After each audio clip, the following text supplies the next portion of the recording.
Al pas kopcu. Thank you for watching. Bye bye.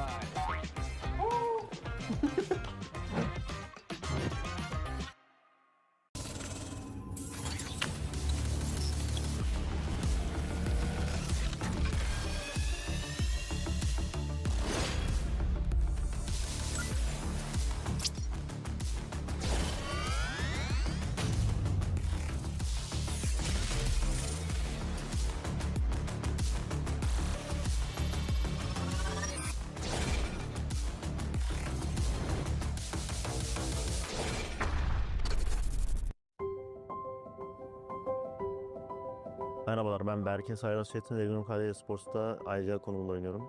PUBG'ye ilk çıktığı günden beri oynuyorum. Ailem o zamanlar izin vermiyordu. Gizli gizli oynuyordum. E-spor yoktu o zaman ama başka oyunların e-sporlarını takip ediyordum. Yani bir e-sporcu olmak istiyordum. PUBG Mobile'da buna açık. Who have won the title? RCB pipped to the post in South Korea. D plus Kia. Benim için geçmişte kaldı ama aklıma geliyor illaki tabii. Bazen geceleri özellikle turnuva bittikten sonraki ilk aylar böyle geceleri editleri açıp falan izlerdim yani bir duygulanırdım. Ama ileriye bakmak lazım yani bir yerden sonra. O yüzden o turnuvaya dair herhangi bir şey hissetmiyorum. İkincilikte sonuçta güzel bir başarı. Ama son maçtaki talihsiz alanlardan sonra nasip değildi. Belki bu sene olabilir yani. Yani bu sene güzel başladık. Yani WC daha iyi bir sonuç getirebilseydik bu sene benim senem değil, yani bizim senemiz diyebilirdim yani. Aslında daha yani çok uzun bir yolum var. Elimden geldiğince çok şey kazanıp kendime tarihin güzel bir yerine yazmak istiyorum yani. Bu işi en iyi şekilde yapmak istiyorum. Dünyanın belki de en başarılı e-sporcularından biri olmak istiyorum kendi alanımda. Takım değiştirip de iyi olmamın sebebi de birazcık da disiplin ve tecrübeden kaynaklı. Servet amcam ve Çınar amcam kendi öz ailem dışında. Onlara çok teşekkür ediyorum. Eski takım arkadaşlarım dahil, yeni takım arkadaşlarım dahil, bütün bu ana kadar gelmiş geçmiş bütün takım arkadaşlarımla, onlar olmadan ben buraya gelemezdim. Onların emeği de çok etkiliyor takım oyunu olduğu için. Onlara da buradan çok teşekkür ediyorum. Beni destekleyen herkese de çok teşekkür ediyorum.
又回到这个熟悉的舞台，灯光、呼声、心跳声，从2020到2021那一场场捧起冠军的瞬間，到現在依然歷歷在目。2023 PMGC champion. 2023 онд би дэлхийн өргөл татсан. Эцэдээ хамт би PMGC-гийн авраг болсон. Гэвч 2024 онд бүх зүйл өөр болсон. Бид хүссэн үр дүнгээ авч чадаагүй. Champions D. 2024 PMGC 우승은 좋은 자기장, 좋은 운 덕분이었다고 많은 사람들이 말합니다. 하지만 분명히 말할게요. 그건 틀렸습니다. Geçen yıl PMGC başardıklarımızdan hayal kırıklığı duymuyorum. Çok savaştık, çok yaklaştık, gücümüzü gösterdik. Харин энэ жил бүх зүйл шинээр эхэлж байна. Шинэ бүрэлдэхүүн, шинэ зорилго, шинэ зам. Dök, Top, Refus, East. 우리가 해야 할 건 단 하나. 우리 게임에 집중하고 실수를 줄이는 것. 但命运绕了一圈，我又站回了这里。这一次，我只想带领 TT 拿下世界冠军的奖杯。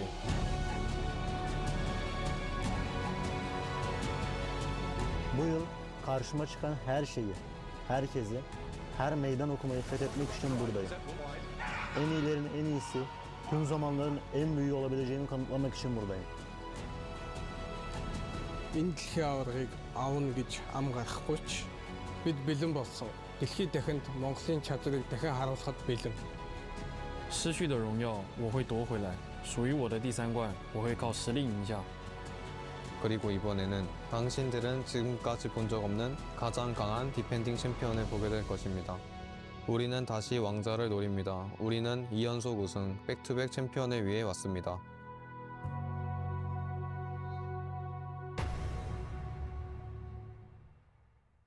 The world converges. The race to be the one begins. The 2025 PUBG Mobile Global Championship will be held in Bangkok, Thailand from November 24th to December 14th. The ultimate stage where legends are forged and champions are crowned. Let's dive into this year's updated format. The journey starts with the Gauntlet, a high-stakes 3-day stage where momentum and pressure peak from day one.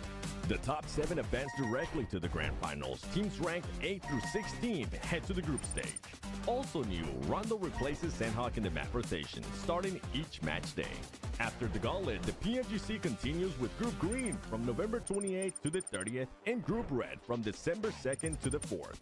32 teams are split into 2 groups of 16. In the group stage, the mission is simple. Finish in the top 3 of your group to secure a spot in the grand finals. Place 4 through 11 and you get one last chance to stay in the fight. Land in the bottom 5 and you're eliminated. Once the groups are over, the final 2 grand final spots are determined in the last chance stage. 16 teams compete over 2 days on December 6th and 7th with no room for error. Only the top 2 keep their dream alive. After the PMGC League concludes, it's time for the final fight, the grand finals, the best of the best. 16 PUBG Mobile teams, including the host country, invite. Prove they are the one. The epic conclusion takes place from December 12th to the 14th. Who will rise on the road to glory, claim the crown, and take the lion's share of $3 million prize pool? Who will write their names in history? The journey to greatness begins here. Welcome to the 2025 PUBG Mobile Global Championship.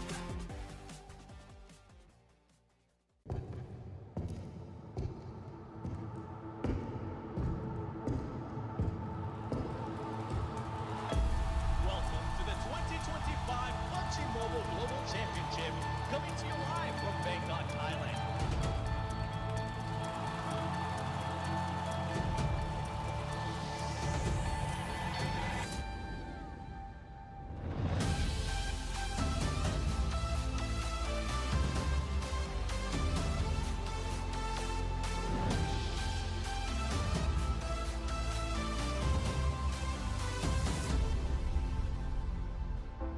I hear a shout, it shatters the silence in the morning. Call your name, I see the doubt. We're falling too fast without a warning. But if you stay, you'll battle by my side. They'll never ever win the day. No matter what they say, this mission broken, don't take what is spoken. Our path ahead is still unknown. This battle ain't over, let's walk through the fire. Wash out our fear, fight to the end.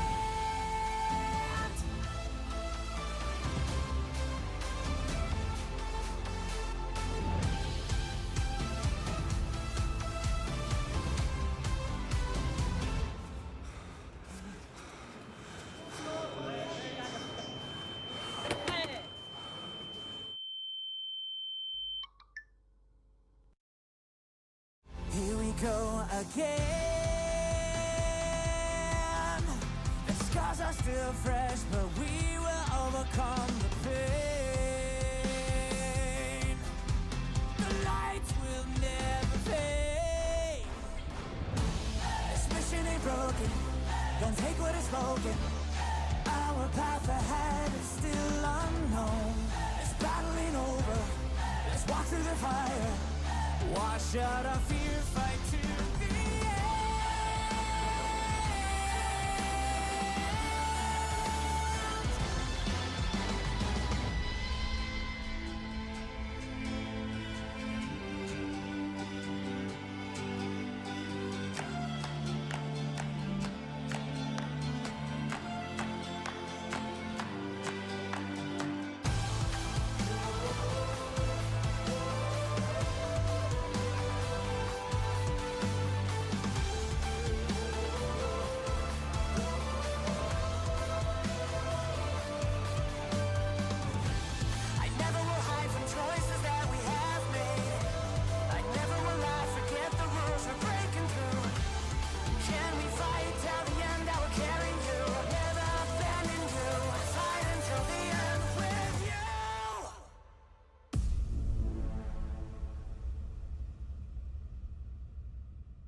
in a dream, can't find nowhere to hide.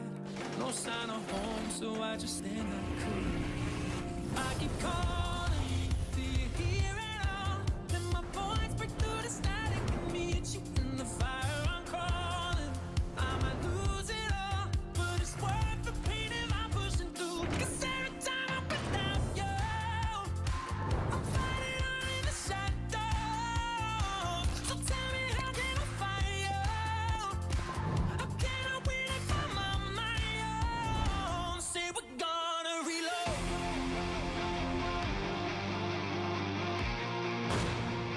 I can't do this one more. Say we're gonna reload.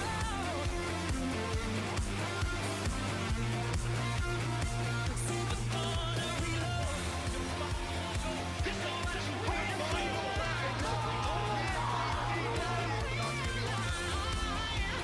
I need you by my side. Say we're gonna reload.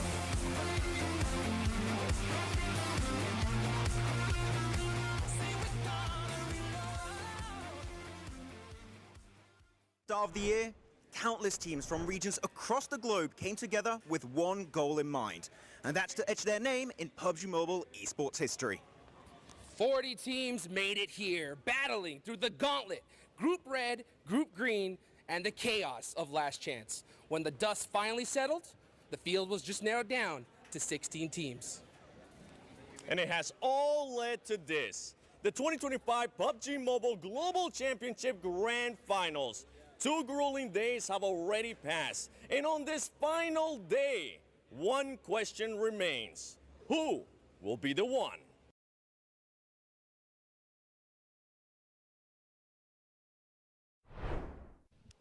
Now's the time to pull out all the stops because one champion will be crowned here at the end of the day. Welcome to the PUBG Mobile Global Championship Grand Finals live here in Bangkok, Thailand. I'm your host, Hot Jukes, here with Maxman and the 7 Worlds Gaming. We've been covering this for quite a while now, guys, right?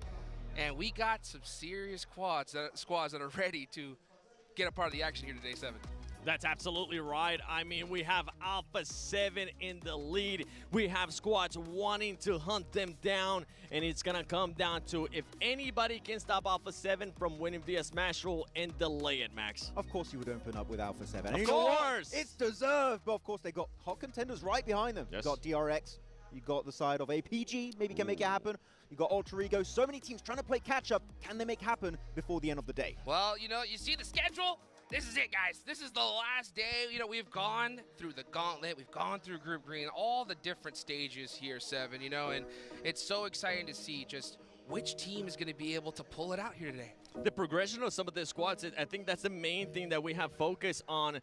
When we started at the Gauntlet, I mean, one team that comes to mind, APG, they ended up qualifying via group stage instead because that squad just completely different.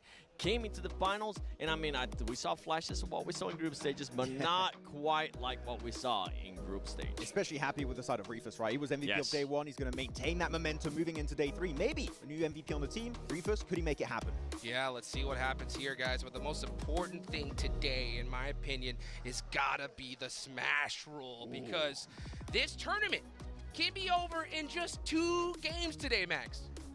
It would be cool, but please, I want more PUBG Mobile esports, okay? Let's at least have 4 or 5 matches. I would really enjoy it. There you go, the Smash ruling. Of course, it's going to be added 10 more points on top of what Alpha 7 had after 2 days, which is currently 125. And we know here, especially with Rondo being the first game, 7, the points are inflated. Many teams could at least try and close that gap between themselves and the point threshold to try and smash moving into a wrangle. Yeah, and just to refresh all the viewers' memory, I mean, Alpha 7 has been performing when it comes down to Rondo. The first day, 3rd place with 9 eliminations. That's already way more than 10 points. Yeah. And on the 2nd day, they ended up with a 4th place finish and 6 elims, once again getting close to that 10-point mark. So for this squad, I think they are going to continue making sure that they end up performing and making sure that they get those 10 points and set themselves up for success in Erangel, because yesterday, what happened with Alpha 7? They got 2 back-to-backs. That's right. And you know what? It's not just about team performance. It's all about the individual performances as well, because our Grand Finals MVP is winning a brand new Porsche Cayenne, and this is exactly how they're going to be able to do it. You want a Porsche Cayenne? I want a Porsche Cayenne. I want a Porsche Cayenne. I'm not good enough to get that Porsche Cayenne, but you know what? Yeah, exactly. Top wants a new family car. Maybe we'll get that nice talent discount. We'll have to talk to Porsche about it. Yeah. But for this squad, yeah, I mean, there's a lot of players that definitely won this Porsche Cayenne, have been performing like they need this in their lives, and one of them has to be top, one of them has to be Reefus as well, but we've got to talk about some of the other teams too. I mean, Rosemary Yes. from Alter Ego, Yeah. right, making it happen for themselves into day 2. And of course, when you look at the evaluation criteria for the MVP, if you remember it last year, it changed significantly going into 2025. Eliminations, 40% is massive. So all about getting that elimination, but also knockouts, which have been pretty important, Sure. added to the equation this time around. If you can get a bunch of knocks like top with a mini 14, that guy could be at the top. Yeah, absolutely. But the guys, this is what it's all about right here. Who's going to be our champion? You can see Alpha 7 currently in the lead with 115 points, but you got that match point right there, 125, 7. That's going to come into play big time. It is going to come into play big time, because what is DRX, APG, Regnum of those squads there trying to chase them down going to be able to do? And one thing that we honestly have to keep in mind is the squads that aren't really chasing them down, the squads that got absolutely nothing to lose, because we know that they're going to be looking at target Alpha 7, looking at target some of those teams and play that role that I absolutely love in day 3, and that is the spoiler role. You okay there, buddy? He's having a bit of an issue there. Actually, I was talking to Silas recently just before the show started, and he said they're going to play very aggressive going into Rondo, and I don't think they're going to be the only team. I think a lot of teams know this is going to be a time where you're going to be so desperate, because as you said on the pre-show, right? How long is the day going to be? How many matches are going to be happening today? If it's only 2, guess what? Your amount of time for you to make that comeback happen is going to be extremely short. So every game, you've got to take with full potential of trying to get as many eliminations as humanly possible. Yeah, I mean, I know that you got a chance to talk to some of the teams as well, 7. D+ in particular, when it came to possibly even hunting down Alpha 7 as well. Another team, they got absolutely nothing to lose. By the way, before we go even into all of that, you found out something pretty special about D+. Well, it wasn't me. It was some people on Instagram. Okay. Respect, thank you very much, everyone in the community. But actually, if you include the PMGC Grand Final games of last year, so PMGC 2024, D+ Kia have won the last game, which is the final Miramar, 5 days in a row, which is an insane stat to imagine. Crazy. But that was without the Smash rule. We do have the Smash rule. Do we have a match 6 in the cards today? We don't know, but the fact that they win away the last game, what a weird thing to happen for D+. I don't think we're going to end up getting up to match 6. I'm pretty sure you're going to be hoping that I'm wrong. I'm going to be hoping that I'm not wrong. But going back to what you were saying in regards to some of those other squads, yeah, I mean, it has to come down to them just wanting to be aggressive and stopping Alpha 7 from getting enough points when we go into Rondo. And hoping that they can do enough to catch up to them. Because when you end up doing that, Max, when you end up maybe playing a little bit too aggressive, if you are chasing that first place squad, you're leaving yourself open to get eliminated, and that's what was happening yesterday. That's why Alpha 7 has such a nice lead coming into today, because the bottom teams, second place, fourth place, third place, all that stuff, they get eliminated early, and Alpha 7 takes full advantage of that. You don't want to get too tunnel visioned, right, on those eliminations and forget about, oh, well, guess what? You're going to get third-partied by another team that is looking to play even more aggressive in this lobby. You've got to be very careful, which actually, talking about that, scares me for Ulf, which has been ramping up their aggression. They won themselves, thanks to Scarface, that Rondo game yesterday on day 2. I want to see that kind of same momentum here where they're playing full-on aggressive and learning everything from the league stage going into these finals. They've learned so much, and I feel like Ulf maybe could be the big comeback team on this third day. I agree. Talking about aggressive, one team that automatically comes to mind, Alter Ego. Yesterday at the start of the day, if we go from their performance in Last Chance to what we were actually able to see here in the second day of Grand Finals, completely different. That team was a team that was targeting mostly the center of the circle. They were playing a little bit like DX was at the beginning of the Grand Finals, but yesterday, completely different. They wanted to take the action to everybody, and I think you might have mentioned it perfectly, Max. It might have been because of that roster change. Yeah, the roster change. Actually having Moana on a team, replacing Snape. I was a little bit judgmental, and you know what? The results did dip a little bit after that, right? And they have Moana playing instead of Snape, and Snape had amazing results during the league stage. I was like, there's no way we see a replacement for Snape, but that actually did end up happening. And the main issue I did see on day 2 is they go for these very quick rotations in the center, as you mentioned, but there's no scouting, and they send it so split trying to go to the center. They use 2 players almost the entirety of the last 3 matches of yesterday. Fix the rotations in the mid game. If they can do that, Alter Ego, man, if they have a 4-man team in the positions they had yesterday, oh my gosh, Indonesia could be looking strong. I didn't mention it, by the way. I gotta give credit to their to Alter Ego's extra analyst, which is none other than our amazing caster, Blank. Yes. I'm not taking the credit for that one. Yeah, I mean, it's so crazy. I think you're going to have to be able to adapt here today if you want to be able to be the champion. And I want to ask you this, Seven, right? Go for it. Let's say Alpha 7 does get the 10 points in Rondo. When it goes into Erangel, do you think they should possibly drop at a different location? They of course. Right? They definitely have to, because every team that wants a chance to stop them from winning, maybe not even a hot drop, but a rotation camp, a rotation trap, which we have seen in the past, Max, and more than likely it can end up happening. The good thing, though, about this year that I want to let everybody know is that these teams have now, in the past, we were talking about, okay, this is going to be a spot just for that team. They're not going to be willing to change it. A lot of teams this year has been actually practicing multiple spots, not just one, not just 2, many places all over the map because of this Smash rule. I want to bring up the point you just said about camping the rotation of Alpha 7. Yep. I think Alpha 7 is the worst team to camp because they rotate so early, meaning that you need to camp them instantly after doing your looting stage, which is, I think Alpha 7 is like the worst team to make that happen. So if you do want to fight them, I believe Hot Drop would be the best option, but they have 2 drops on Erangel, which is going to be the big main map today, right? One over to the west in Georgepol and even east of Stolber. So I think Alpha 7 don't have too much to fear going into the grassy pastures. I think they're big chilling. Like, come over here real quick. Thanks for getting down. Well, making sure you don't have a fever. This man just said a hot drop would be the option. I like it, especially because of the current rules that we have, right? The rules said the Smash rule, and so especially if they get into the Smash zone. One thing, though, that I do want to keep in mind is that we were talking about the early rotations for Alpha 7. I wonder if they're going to be changing their style enough that ends up hurting them. We've seen it happen multiple times when we end up getting into this stage where teams have a chance to win via Smash rule. It starts getting into their head, and it could end up backfiring. Luckily for this squad, they are one of the regions that has experience with a team winning via Smash rule. Back in their PMSL America's Fall Split, Wolves ended up winning via Smash rule, so I'm hoping that they're going to be able to go, they were able to go back, look at that, and see, okay, maybe this is how we need to play via Smash rule. Yeah, I mean, that's so crazy. Is like, when you get in these kind of situations, just second-guessing yourself just a little bit can cost you so much. We got another team, though, right? I know that you're pretty confident in here today, and that's DRX. How are you feeling about them going into here the final day? I'm a little bit scared because there is a 28-point difference between themselves and the point threshold to be in the Smash Zone, and that is, even a Rondo game, you can't get there unless you get literally one of the biggest games in the entire tournament, right? That is going to be really, really hard to achieve.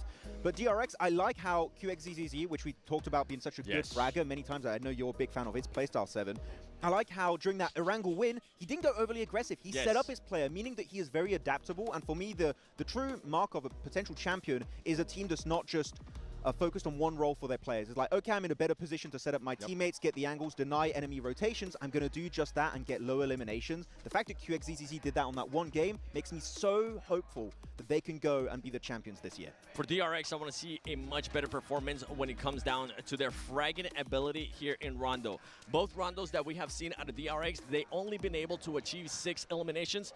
Don't get me wrong, that is a good match. But right now, we are on the final day. And as Max was saying, what was the point? 28? Up to 28, the Smash 28 Zone? for them. Yep. Yeah, so, I mean, you got to be able to put up even more than just say like 6 elims, and on top of that, you gotta go for the win, Jukes. Yeah, gotta go for it. Yeah, at least. You mania. Oh my gosh, right? I mean, just hearing Neox is crazy because I'm surprised we haven't seen that crazy hot drop so far. But today with those teams, especially low on the leaderboards, you gotta do something to put up some serious points. One team I know you've had your eye on, Seven, right, was Team Flash. Their first ever PMGC coming in here. Yep. They've had some highs and lows. How do you feel about them going into the final day?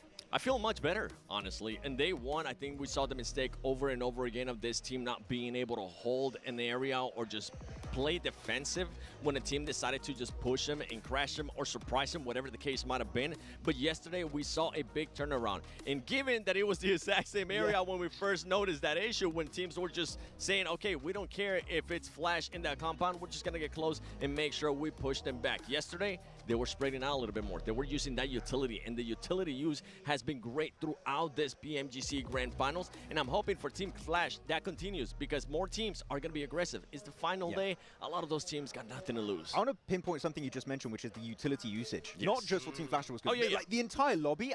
I am a very big critique of how Molotovs are used in competitive. I'm like, they're underused. They're committing to grenades way more. The Molotovs from, I think we had Xavier at one point versus a push on the eastern side of Yasnaya Field. We had a really good Molotov from Carrillo, right? Against the push of one of the Korean teams on Erangel. The Molotovs to block out pushes on entry points like windows, through doors, has been genuinely some of the best, in my opinion, ever in PUBG Mobile Esport. And I think it can get so much better if we give it even more time for this Molotov meta to evolve, if we can call it that. I don't know. You even go back to when DX in the first day, one thing that team was doing well whenever anybody tried to crash onto them, I think it was RA at one point, the Molotov usage completely stopping that squad from coming into their building and then following it up with those nades. Perfect usage of the utilities. Yeah, and what, Seven, I ask you this. When it comes to a team that you think that could possibly surprise us, just go crazy, right? What do you think would be one of those squads? I'm going to be a little bit, not biased, actually. This is not even a biased take. An actual team that has surprised me throughout this whole PMGC, and I've called it out during the Gauntlet, too. And I'm wondering if you already know which team I'm going to say. All right. My boy. This is why we've been working so long together. That's right, RA. The aggressiveness out of this squad has been insane. We see them not being, and the reason why I say that just before I continue on is because MENA teams are usually not this aggressive at a global stage. In the region, yes, they flare out, they can be aggressive, but when we come to global, we usually don't end up seeing that from MENA teams. And this RA team is just starting to break the habit, and I absolutely love it. I'm hoping that we get one match where they maybe end up getting blessed by the circle, collect more points, and move up the leaderboard, because honestly, with the way this team has been performing, they were the champions of the Gauntlet. They've been able to just get a lot of eliminations here. Don't be scared of fights. I want them to be rewarded with the top 5. I'm actually going to be a little bit more critical on RA. I think that they're, and I don't know if you would agree or not, I think they're overly reliant on Amori. Yes. Every time we see him clutch up, we're not seeing the typical Ida clutches, Prestige, Damar, Skuton have not been really playing so far. So I want to see the other players kind of get these big elimination games that so far Mori's been the one pulling a lot more of those compared to his teammates. I would actually have to disagree with that one. Oh, really? Yesterday in Marth, I mean against Regnum, he was able to pop off. He ended up getting eliminated, but he knocked 3 players there from Regnum and was able to showcase those skills. So, but I know what you're saying. You want to be able to see more players more frequently. More more frequently be able to do it. you know what? With that, yes, but I want to continue to see what Marth was able to do yesterday too. Yeah, you know what? Speaking of Regnum Karya, right? We've seen them go crazy, right, at certain points, but also, you know, they're not at the top of the leaderboards. What do you think is like their big, like, glaring problem so far here? I don't think there's a glaring issue so far for them. I think that their playstyle is really good. The circle sometimes shifts away from them. Like, especially the Alpha 7 win right next to the northeast side of, or there are two of them actually, northeast of George Pole. But the one where Regnum Karya were in the open, you still have a full squad, right, remaining for Alpha 7. They have a ton of smokes to make that transition to push themselves deeper in the circle itself. And despite the really good setup, because it was a good setup, they had 3 off angles, which normally that would win them the game, but the amount of smokes Alpha 7 had were just way too much for them to deal with. I would say stick to your game. Maybe play a little bit more aggressive on that rondo, which is what Silas told me earlier. And I think that would be enough. But I think changing the playstyle right now for Regnum Karya, that have proven that this playstyle is successful, would be a pretty big blunder. Yeah, don't. Regnum Karya, let's not go crazy here. You're currently in contention. I mean, you're currently in 4th place. You do have a gap to make up for. But thanks to those players popping off, I'm talking about Loxy and Wild and Silas as well, being able to put up those LMs, those numbers for the squad, you could maybe make that push. And with something to note too, from PMSL EU full split, this squad had a gap to close, and it was around this mark, around 30 points if you're taking Smash Point into consideration as well. There is a chance. We've seen Regnum Karya being able to just fully send it on a final match, on a final day of Grand Finals. I'm talking about what happened last year in London for the PMGC Grand Finals on the last match in Miramar. So yeah, if there was any team that can actually also surprise us, Regnum is up there. Absolutely, absolutely. Guys, we're about to get started here in just a few more minutes. Thank you for being patient with us. Rondo is that first match. I think I want to do a little bit of theory crafting here when it comes to Rondo, okay? Yeah. Right? We didn't see the crazy Neox Factory hot drop. We saw it in Danqing, though, right? We saw 3 squads go there. You think we're going to see that here today, or you think we're going to see something completely different? I think we're going to have the typical hot drops happening just for the normal compounds outside of Neox Factory itself. But from talking to Silas, my boy, my homie, we chill like that. We were talking, and he said that they don't want to get aggressive in the early game, not in the hot drops, which I think is definitely the right approach, because hot drops get a bit messy, and you might just give easy eliminations to your opponents. He said, starting circle 3, 4, that's when we're going to start to go full aggro mode. Yep. Well, you know what? It's time to get this show started. Let's go ahead and take it on over to the stage to get the final day going. Fans around the world, welcome to day 3 of the PMGC Grand Finals. We are stepping into the final chapter of this incredible journey, and today, history is about to be made. The tension is higher than ever, and every team on this stage knows that by the end of today, one of them will walk away as the 2025 PMGC champions. สวัสดีแฟนๆ PUBG Mobile จากทั่วโลกด้วยนะคะและยินดีต้อนรับสู่วันสุดท้ายของ PMGC Grand Final ค่ะวันนี้คือบทสรุปของเส้นทางแห่งศักดิ์ศรีนะคะที่ความกดดันเนี่ยจะพุ่งถึงขีดสุดและทุกทีมบนเวทีนี้รู้ดีว่าเมื่อการแข่งในวันนี้จบลงค่ะจะมีเพียงหนึ่งเดียวเท่านั้นที่จะได้จารึกชื่อเป็นแชมป์ PMGC 2025 ค่ะ Now, before we dive into any of the action, we have something truly exciting for all of you watching here in the arena and around the world. Today marks the debut of the 2025 PUBG Mobile Ultimate Runway, the game's first ever global X-Suits runway show, happening live at the PMGC Grand Finals. 16 of the game's popular suits will be brought to life by 16 renowned Thai models and cosplayers. แต่ก่อนที่เราจะเข้าไปสู่การแข่งขันสุดมันนะคะวันนี้เรามีสิ่งที่น่าตื่นเต้นเป็นพิเศษสำหรับทุกคนค่ะนั่นก็คือการเปิดตัวอย่างเป็นทางการของ PUBG Mobile Ultimate Runway แฟชั่นโชว์ X-Suit ระดับโลกครั้งแรกของเกมค่ะกับชุดยอดนิยมของเกมทั้ง16ชุดที่จะถูกถ่ายทอดให้มีชีวิตขึ้นมานะคะโดยนางแบบและคลอสเพลเยอร์ชั้นนำของไทยทั้ง16คนค่ะ But they are not alone. No. They will be taking the stage side by side with the 16 finalist teams competing for the championship title. It's a spectacular fusion where virtual world meets reality, blending style, storytelling, and esports in a way that has never been done before. และพวกเขาจะไม่ได้เดินเพียงลำพังค่ะเพราะว่าจะขึ้นเวทีเคียงข้างไปกับทั้ง16ทีมผู้เข้ารอบแกรนด์ไฟนอลนี่คือการรวมพลังของโลกในเกมและโลกแห่งความจริงค่ะระหว่างสไตล์เรื่องราวและ e-sport ในรูปแบบที่แฟน PUBG Mobile ทั่วโลกไม่เคยเห็นมาก่อนค่ะ This right here is a moment that fans will not want to miss. และนี่คือช่วงเวลาที่ทุกคนไม่ควรพลาดค่ะ And so, ladies and gentlemen, for one last time, let's meet our 2025 PMGC Grand Finals teams. First up, led by Avalanche to the stage. Please welcome our finalists from Thailand. Last seed from the group red, it is E-Arena!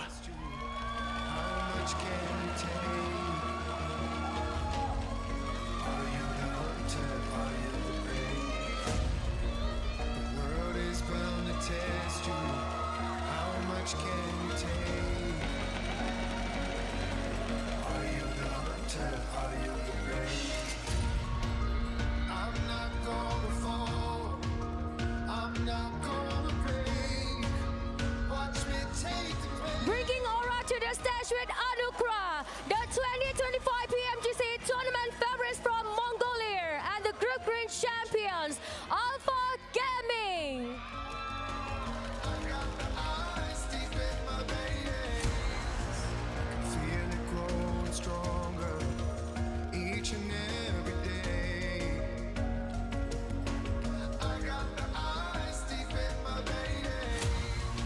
Following the glory of the Golden Pharaoh from Central Asia, put your hands together for the 4th seed Gauntlet team, Mad Bulls!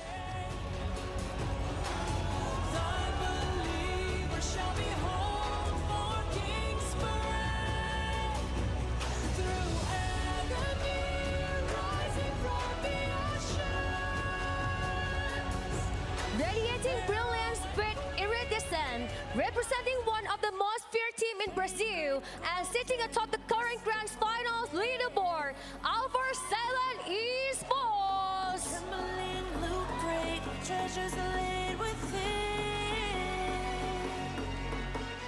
Engraved pillars, hieroglyphic signs, pyramid. Gracefully silent, waiting for Rising from the depths with Poseidon.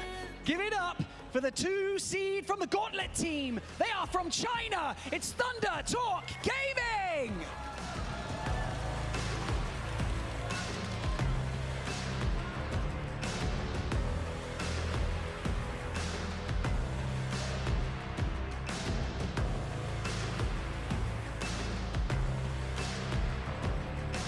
Marching in with Dravion, your PMGC defending champions from South Korea, D+ Kia.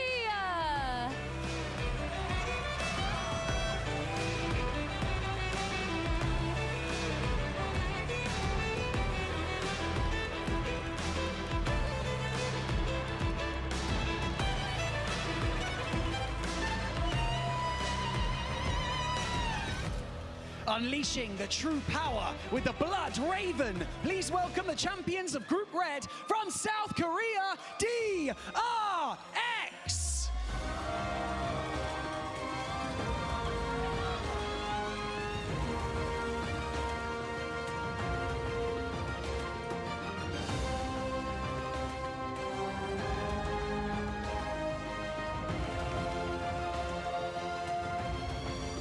Summoning Chaos with Arcan Jester. Here comes the last seed of Group Green, representing Central Asia, God Team.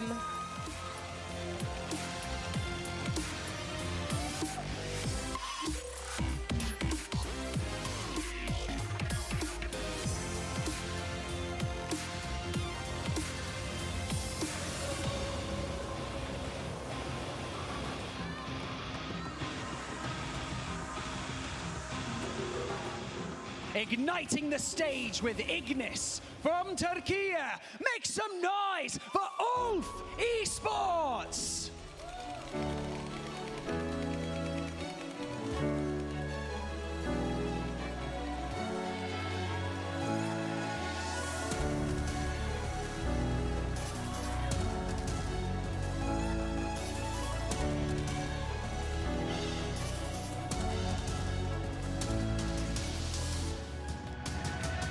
Standing tall as the Stigia lead, the pride of Turkey and their 2024 PMGC runner-up, Regnum Kaya Esports.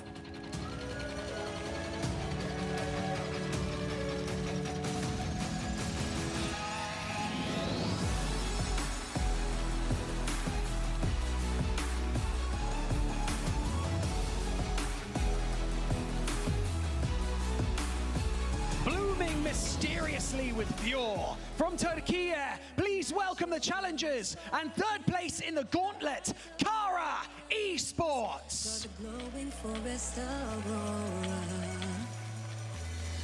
fallen natural glow, spark into her eyes of radiance.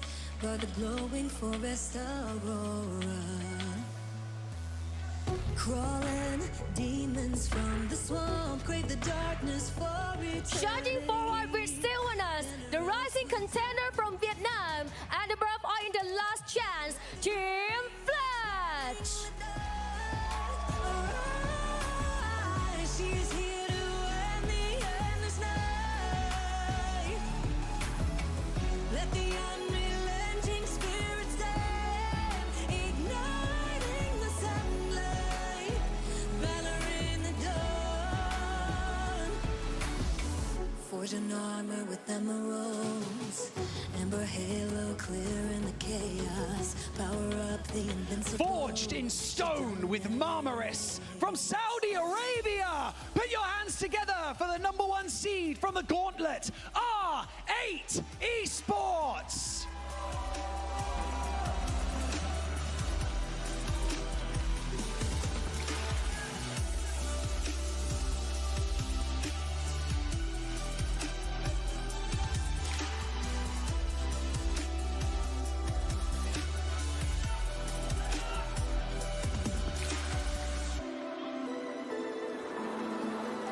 Marching in with Galadria, the pride of Vietnam and the poised leader of Grand Finals Day 1, D. Sevilla.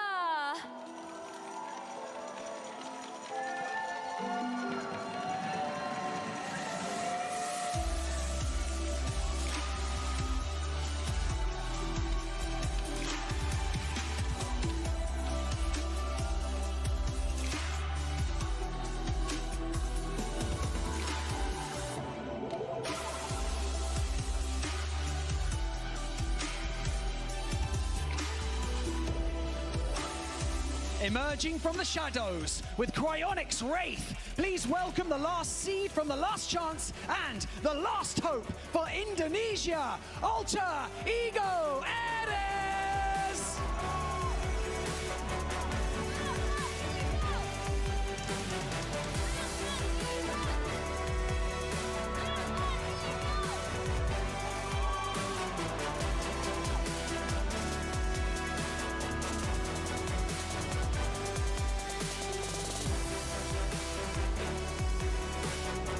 And finally, awakening with Hermit Chrysalis, closing out our finalists with our host country in white from Thailand, Vampire Esports.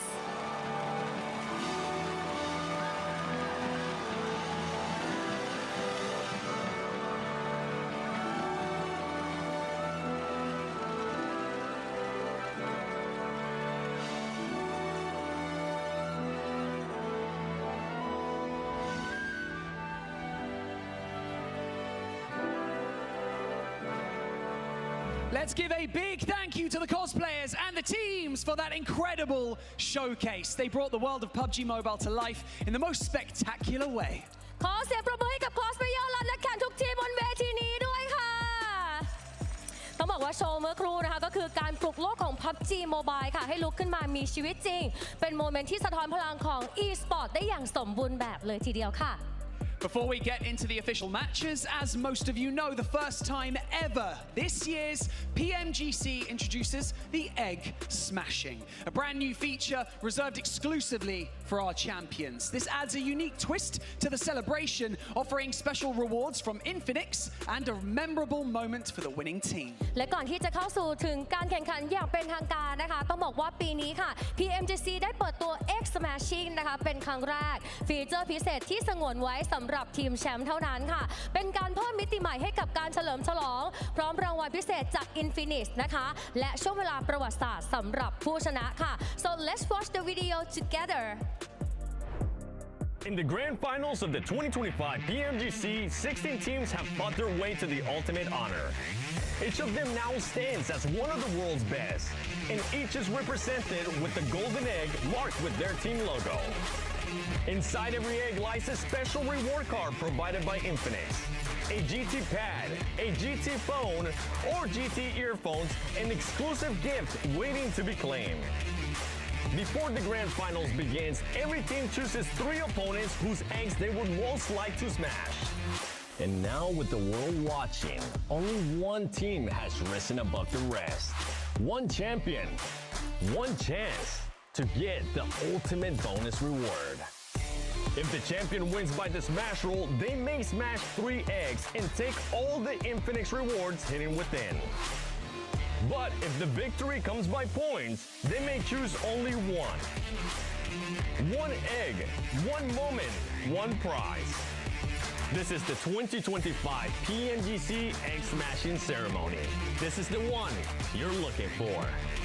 Let the champion step forward and let the smashing begin.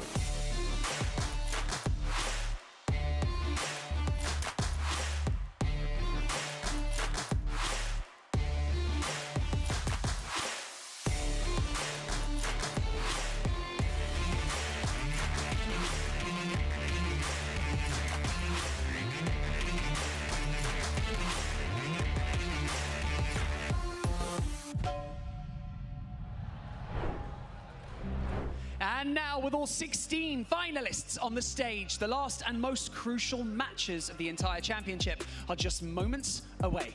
With the smash rule in play, every fight, every rotation, and every chicken dinner today could decide who will be crowned our next PMGC champion. และในตอนนี้ค่ะเมื่อทั้ง 16 ทีมยืนอยู่บนเวทีเรียบร้อยแล้วนะคะการแข่งขันที่สำคัญที่สุดของปีกำลังจะเริ่มต้นขึ้นค่ะภายใต้กฎ Smash Rule ทุกการต่อสู้ทุกการเคลื่อนไหวและทุกๆ Chicken Dinner ในวันนี้นะคะอาจเป็นตัวตัดสินว่าใครจะได้ครองบัลลังก์แชมป์ PMGC ค่ะ And so, ladies and gentlemen, the wait, it's finally over.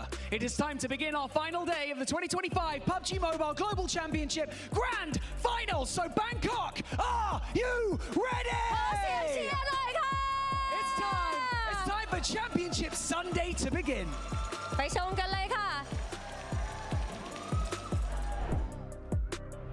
Let the smashing begin! Here we go! What a start to the show, guys! Of course, we gotta get this started by giving a big thank you to none other than the Infinix GT30 series, the official gaming phone of 2025 PMGC. Engineered for precision, performance, and victory. Go and get yours today so you can outplay the rest. Also, guys, you wanna make sure that you log into the permanent Polar Party skin, get in the game, and get that Mini 14 skin as soon as you possibly can. You have today to do it, so get that as well. And you got a couple more days left to get the Rev It Up emote. I know you got them all. Oh, nice. I got it. I got all the stuff PMGC related. I even got all the old skins I was missing. So I'm decked out, full of esports mode. Let's go. Sorry, I was trying to get the rewards. But then he asked me to log into my account and I forgot my password. Stop that. It happens. It happens, guys. Well, you know what? We got to talk about these teams that we got going here into the final day. Now, 2 squads that we're going to be taking a good look at is going to be Xavier and Alpha 7, Max.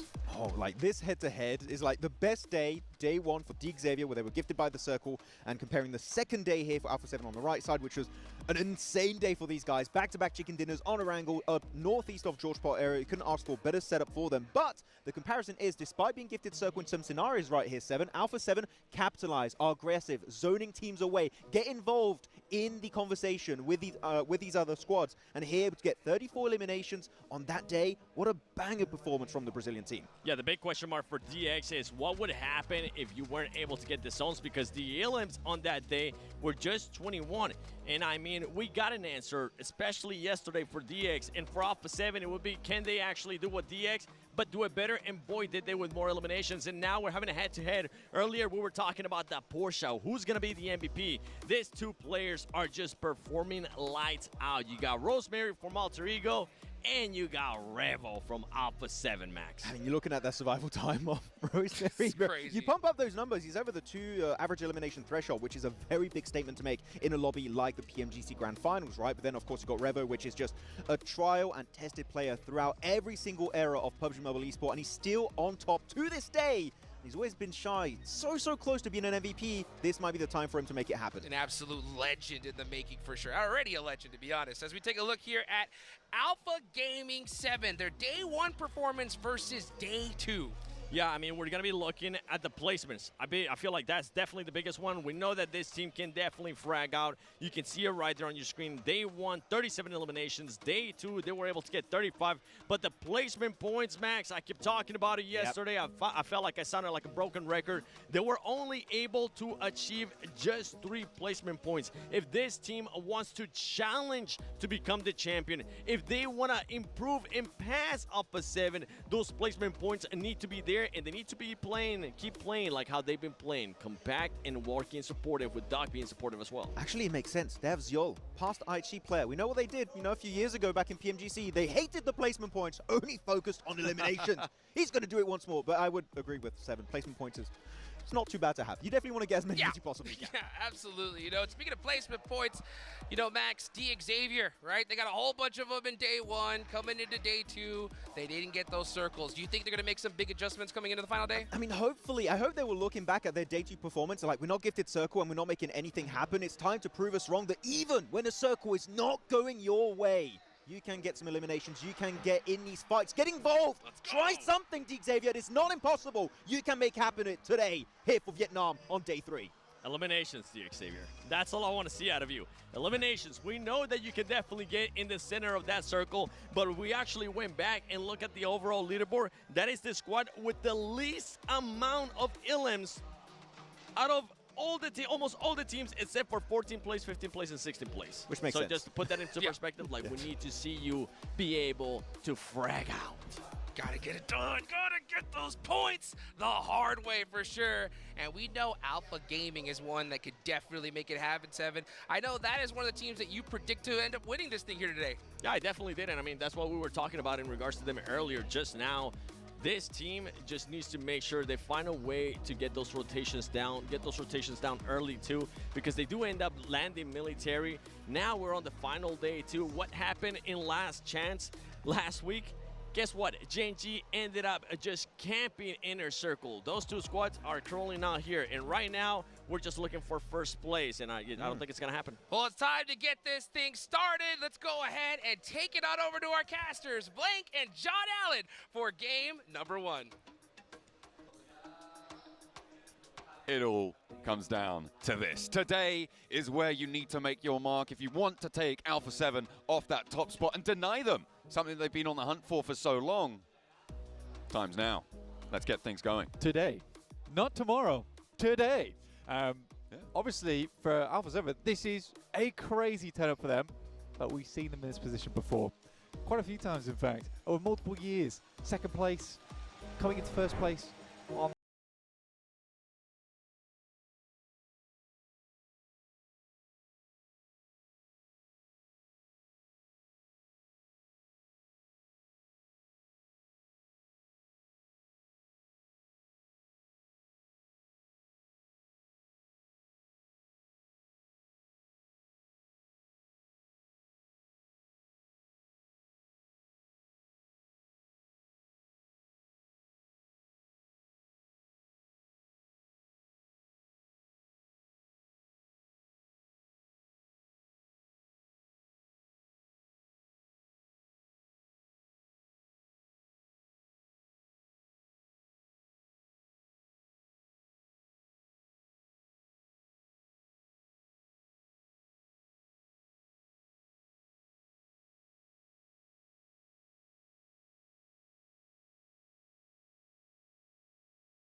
for me. You know, they're doing too much. They're keeping their hands warm. They're doing a bit much. Keeping them nice and limber, because you do need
scorings on that map.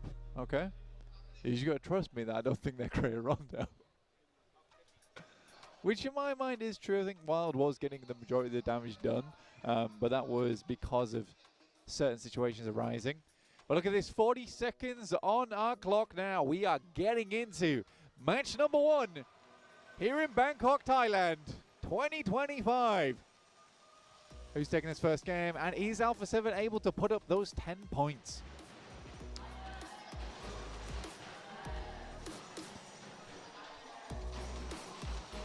Hello?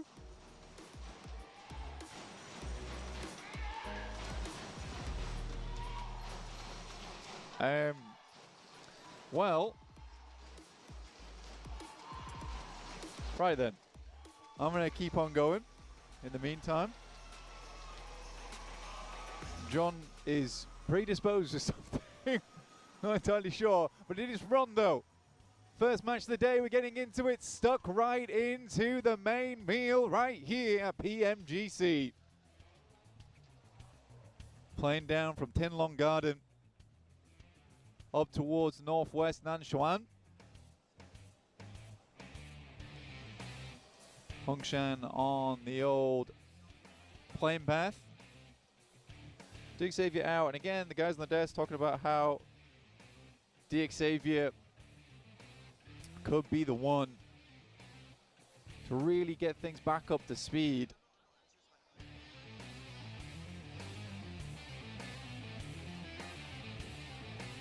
E-Arena over on the east side dropping out, but not really the team that we are looking out for. DRX as well doing fantastically for South Korea. Alter Ego on this map with 10 elims over on Rosemary. Wild with 8. Loxy with 6. Hey guys, you gotta trust me. I don't think Regnum Kaya is the Rondo team. The stats may say something else. We have to ignore the stats. Mad balls out over towards that top side. Alter Ego jumping out. Now I think for Alter Ego today, I'd love for them to get into a top 5 and remain there by the time we finish. And that means being a little bit more, having a little bit more togetherness, right? A little bit more togetherness in the old Alter Ego meatball. Red Bull finding the first though over towards DXavier, and they do lose Paragin right off the bat. What a tremendously bad start for them. Xing shot over towards Zeus from Flash, getting themselves a nice little knock there. Match point 125. Got to reaffirm that point for you guys. Vampire in the hot drop. Looking to try and keep the points on side. 1 point already. DXavier bumped a little bit further away. Ooh, Team Flash though, in a tough spot up here. Win, last player in location. Fairly split and already going for the recalls.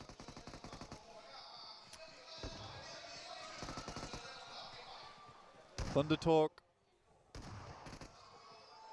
VJ. Onside.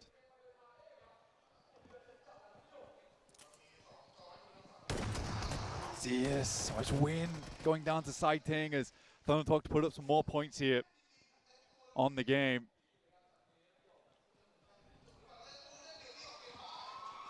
Sighting looking for a little bit more. His Vampire's getting a little bit of points right now as DXavier losing even more right here. They have one player still going, but it's Levi's probably the fall here versus Meowla.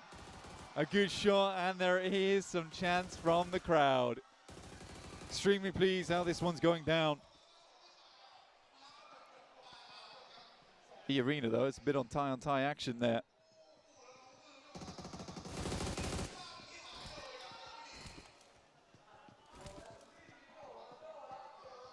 No real words or moves.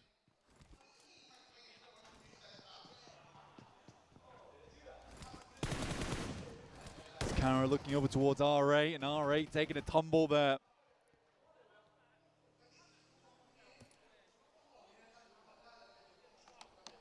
Recall beacon coming through.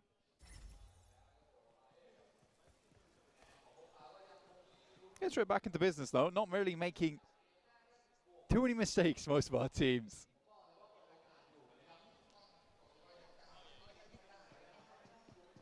Alpha 7. On our screens right now. You get that PMGC code redemption there. PUBG United 2025. Get those rewards back at home. Last time you'll be seeing them today.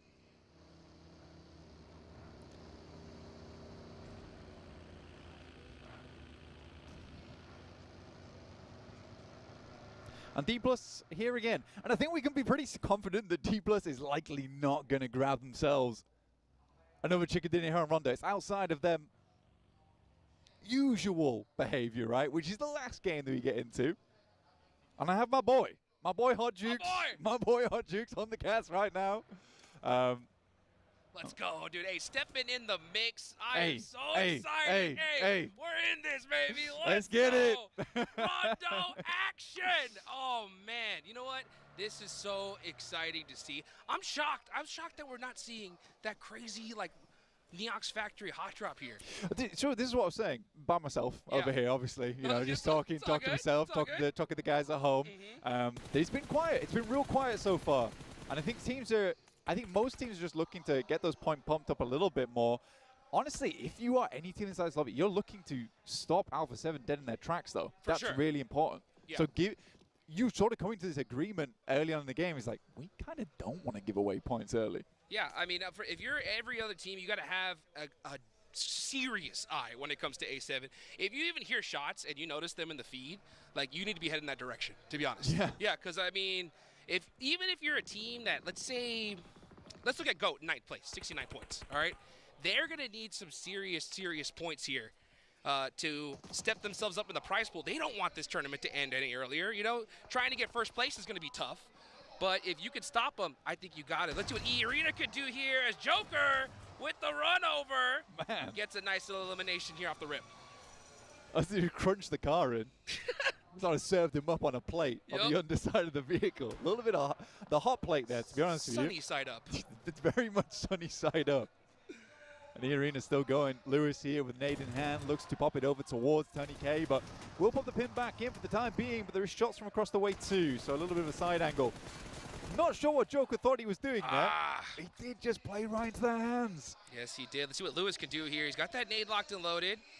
This should be a pretty easy one to hit. Yeah, Turney knows. I got to go ahead and push up, but it's a little bit too late. Lewis getting the flush, and that's E-Arena in big trouble with only one left. Yeah, one player left alive there. We'll just get the res beacon on. He's it's fine. there. You know, we need more men in here, and more man's the one to do it.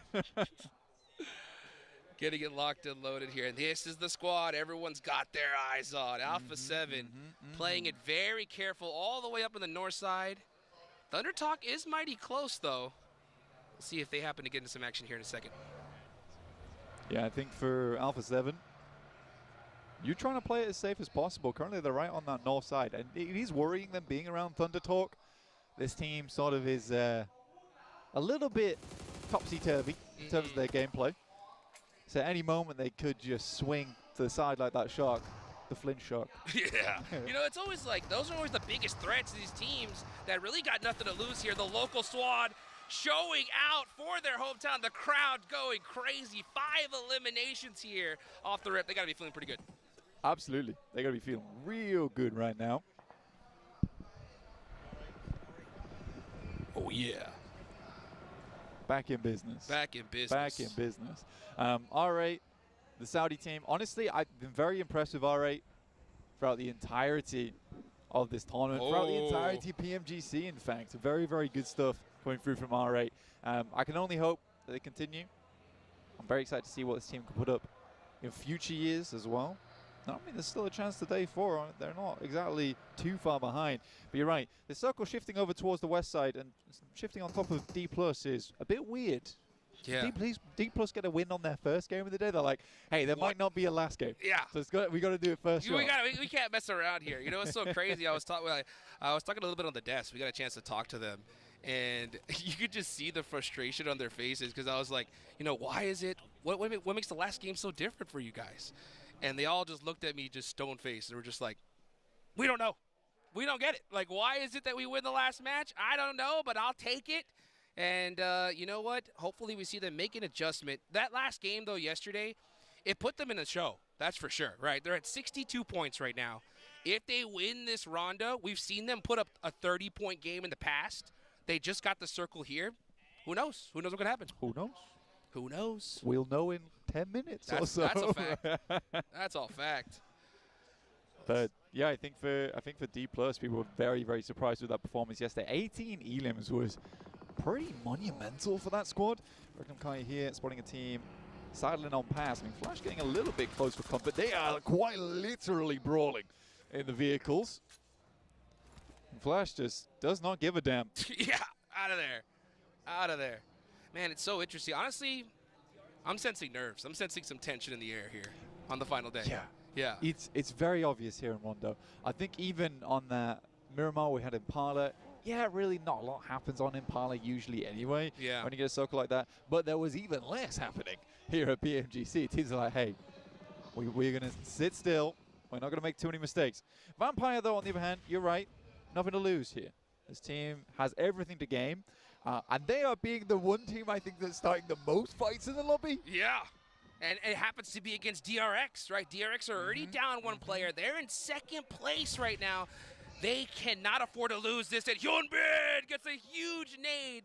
They're onto the bowl. Let's see what Lazarus can do. Uh-oh. Not the best start to this one.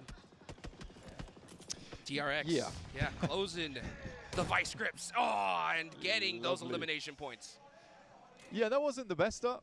Was not the best start for Lazarus at all. Whatever. Hey. Whatever. It happens. It happens. You know what? I appreciate it, though. I will admit, right? If you're a team at the bottom, go nuts. Yeah, go start today's pushing the day. everybody. You know, like, you can't possibly make a historic comeback if you don't go for it. And just sitting center circle ain't going to make it happen. I mean, they're doing it again. They really do not care. They're just sending in teams that are feeling a little bit scared today, but Vampire's ready to bite down on anyone that comes across them on their path. Luckily, we move away from the water, up towards that northwest side, a little bit easier to work with. We do have that high ground set around where Alpha 7's currently playing as they wrap downwards. We also have Alter Ego making that same approach. It's a worrying one for Alter Ego being so close towards Alpha 7. This is a big spray down coming through from the Mad Bulls, and Alpha 7 might just be pinched here, Hot Jukes. They're in big trouble. Let's see how they're going to be able to get out of this one here. One thing that's always so good is out for Alpha 7 is they're so good at that edge style play. But I totally get it right here. They got a good beeline right towards the center. In this position, honestly, Alpha 7 would want to kind of have a little bit of a handshake agreement with Mad Bulls. Just say, hey, you know what? Y'all stay on this side. We'll stay on this one and just finish this out top two. But if you're Mad Bulls and you realize it's A7, you got to go for this fight. Yeah, you do. I mean, they've already got that first knock, right? So they know. They've got a good, clear idea of who this is. For the Mad Bulls, you know, they are down in 10th place. But the thing for them is that for a 10th place team, it means all the more to stop Alpha 7 in their tracks. Because that gives you so much more opportunity throughout the day to climb those ranks. You're probably not getting first place, Jukes. Yeah. But at the end of the day, you might be getting 5th, 4th, 6th. And that's a big jump up in cash. That's a fact. I mean, even Mad Bulls, I mean, it's so crazy because you can put a 20-point game up here, and you're at 65. Dude, you put 20, dude. you're in 5th place. You know what I'm saying? Yeah. So it's like, man, Hello. I guess I get why teams are playing this so passive because it's still all possible. But at the same time, like, you know that Alpha 7, DRX, Alpha, they're going to get a good game under their belt. Yeah, they looked at D+ yesterday like, this is one game, is it? Just one game, that's all you need? 18 eliminations. You tell me that's all you need? That's it? That's it? Hey, well, you know what? Tony K ends up getting his whole squad back up for the most part. And now they are back in the action. 6 eliminations here off the rip. Uh-oh. I mean, Doc does go down. He's on a bit of a Doc split. It's a bit. It is actually quite a wide split right now from APG. That's full-fledged docketing right there. Yeah, and I mean, in my head, every time I see this, I'm like trying to make sense of why it's happening. Is it bad? Is it good? Because I'm like, do they have like some secret strategy? Kind of no. Reefus does go down. Kraken's like, why is that nade not popped just yet? So runs out the side. But I think Xiol's very nadeable here. Ends up dodging it for now. Let's see what Zio can do in a 1v2 situation. He's got the S12K. Ah, great teamwork there from GOAT, shutting down APG. You know what I will say, Jukes, though? We're coming way back to everything else that always happens. If Doc goes down, everyone does not need to die for Doc to live. No! Save the Doc! Save the We Doc! don't need to save the Doc. He's not the goddamn medic on the team. He's not. He might be called Doc, but he is not administering Maybe any that's help. the problem. Yeah, Maybe he needs a name change. You know what I'm saying? I think so. Let's see what happens here, though. Oh. So you get moving on here. Team Flash, right here on the edge of circle. They are way far out of the zone, especially considering Ulf is going to be gatekeeping them. So they want to get this fight done as fast as possible. I mean, Alpha 7 still staying up in this game. I mean, they are on 3 players, but they are living and they have a spot to play with, which is nice. I think most of the teams coming through on that northeast side, the ones that are going to struggle a little bit. D Plus have had their compound cut out. Thundertalk taking shots over towards Bose, and I mean, Bose as well as the Flash are kind of visible on this lineup. Yeah. For Kara, it's been the most annoying for them. They've dealt with Vampire, they've dealt with Flash coming over here as well, and they're just struggling to leave. They can't catch a break here. And this is the problem, is like, especially when you're in the final day, every point matters. If you're caught in a spot like that, they're going to do everything they can to soak up those eliminations and stay there even longer. And that is Regnum Karya out. So the 5th place team not able to get a single elimination here in Rondo. Yeah, well, I told you guys. Regnum Karya is not a Rondo team. That is a fact. Okay, I did say that. Fact. I did say that. Yep. True, proven to be true. 'Cause I'm redeemed. That's it for Rondo. I feel like I'm redeemed. That's it. Yeah, that's it for Rondo. No more second chances here. You know. Ghost doing kind of well, honestly, this match. 5 Elins, only 2 players. APG's out. Again, for APG, so annoying. So very annoying. I thought we kicked that bad habit ages ago for APG. If Doc goes down, we just do not need to send the whole squad. Yeah, it's so tough. And it's so crazy, especially here at this later stage. So close yet so far. You got DRX there, now moving into the zone. In some trouble here, though. You got D Xavier, Bada Bada Jin, throwing some nades from downtown. Oh, looking really rough here. Hyunbin has to hit the shot and misses Sorry? it. What was that? I don't know, that smoke was... You haven't seen a spray like that before? Maybe he thought he ran into the smoke on the right, but his teammate runs right into a nade from Nade T. And Hyunbin, oh my goodness, these nades are devastating for DRX. Did he swing around in his chair? Gyro got mixed up? What happened? What happened? D Xavier is absolutely picking them to pieces. And DRX down. Wow. On a really good chance as well there. And it's D Xavier to go a little bit further. I'm so incredibly surprised by what we saw from Hyunbin. Usually he's so on point. He had vision for so long. Yeah. I don't know what happened over there. Just missed the shot. That's so unfortunate here. I mean, this is the pinnacle of PUBG Mobile esports. The nerves are at an all-time high. I felt like he missed the shot on purpose. Yeah, it's like he saved his life. Yeah, he did. I don't think you can call that missing the shot. He was like, I'm going to give you a pass. There you go. Just, hey, survive. Survive. And honestly, for D Xavier, that's best case scenario. It's huge. Right? It's I mean, they huge. take out DRX. They get 4 eliminations. They heard the desk complaining, say, hey, it's about time you put some points on the board with eliminations, not placements. So that's a great start for them. But how are they going to finish here as we're about to reach the next circle? Where's it going, Blake? I'm going to call Southwest. We're going Southwest on this one. Center. We're going to keep you going center? Center, dead center. Okay, Make it toxic. Wide open field. North! Oh, northeast. Okay. It does keep D Plus in. I mean, D Plus very happy about this, and we are going to go from the technical back-to-back here. Right you are. D Plus on the north side, trying to get the first win of the day rather than the last. And they got 4 points so far, 66 total. This could be the craziest, it will be the craziest comeback in esports history if D Plus were to do something they're crazy. just like, yeah, I don't feel comfortable losing. Yeah, you know what? The Death said it was impossible for them to come back. Maybe we just make it possible. Yeah. I think that's the thing. They're playing a mental warfare with us right now. They're saying, hey, you know, we can only win on the last game on Miramar. No one's afraid of them. They're like, then they bring out the special, day 3. The zone even goes their way. Everything's lining up perfectly for it. A7 got into the circle. No elimination so far. They're playing it very careful. Oh, my God. Amori with the stiff arm. Crazy stuff going through from Amori there.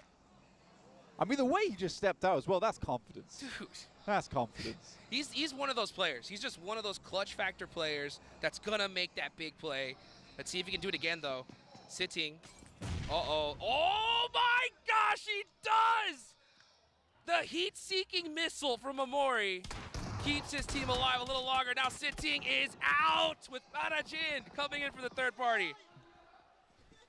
Damn. He wants that Porsche Cayenne. He does want that Porsche Cayenne. He wants it real bad. Bad. Well, okay. I mean, Murray not willing to give up just yet. Alpha 7 looking to make the cross now. This is the most important thing happening in the circle right now. And this is a good ramp down towards the south side. But it's not far enough. They've got to go further than this. And Xavier wrapping around the wings there, down to 3 players. Guizhou lines up the nade, knows he's on the tree. That's nasty. Oh. Alpha 7, the teamwork coming in here clutch with the run over. Xavier having to drive away from this one. They are in the zone though. Now gonna have to switch focus and trying to gatekeep A7, but A7 should be able to make a wide wrap to the south. Xavier getting peppered though, trying to find a spot in the inner circle here. Yeah, I think they could easily make a wide wrap down towards that south side, over towards Amori. I think that's 100% possible. But also it's Amori, so I don't know. We'll see if he goes for the 1v3. It's very hard. If he gets this 1v3, oh my goodness. It will be legendary. Will actually be legendary. He needs to get that Porsche Cayenne, and what do you think the first song he plays? It's got to be That's Amori, right? Yeah. That makes sense. Let's take a look at Alter Ego though here. Finally, all 4 players up in the end. Let's see. You were saying a big chicken dinner pie in the sky? Is that what we're going for? That's Amori? Yes. Okay. I get it now. I get it. I get it. I get it. It seems on brand. Yeah. I think it is. I think we made it on brand. That's right. Great nades from D+ though.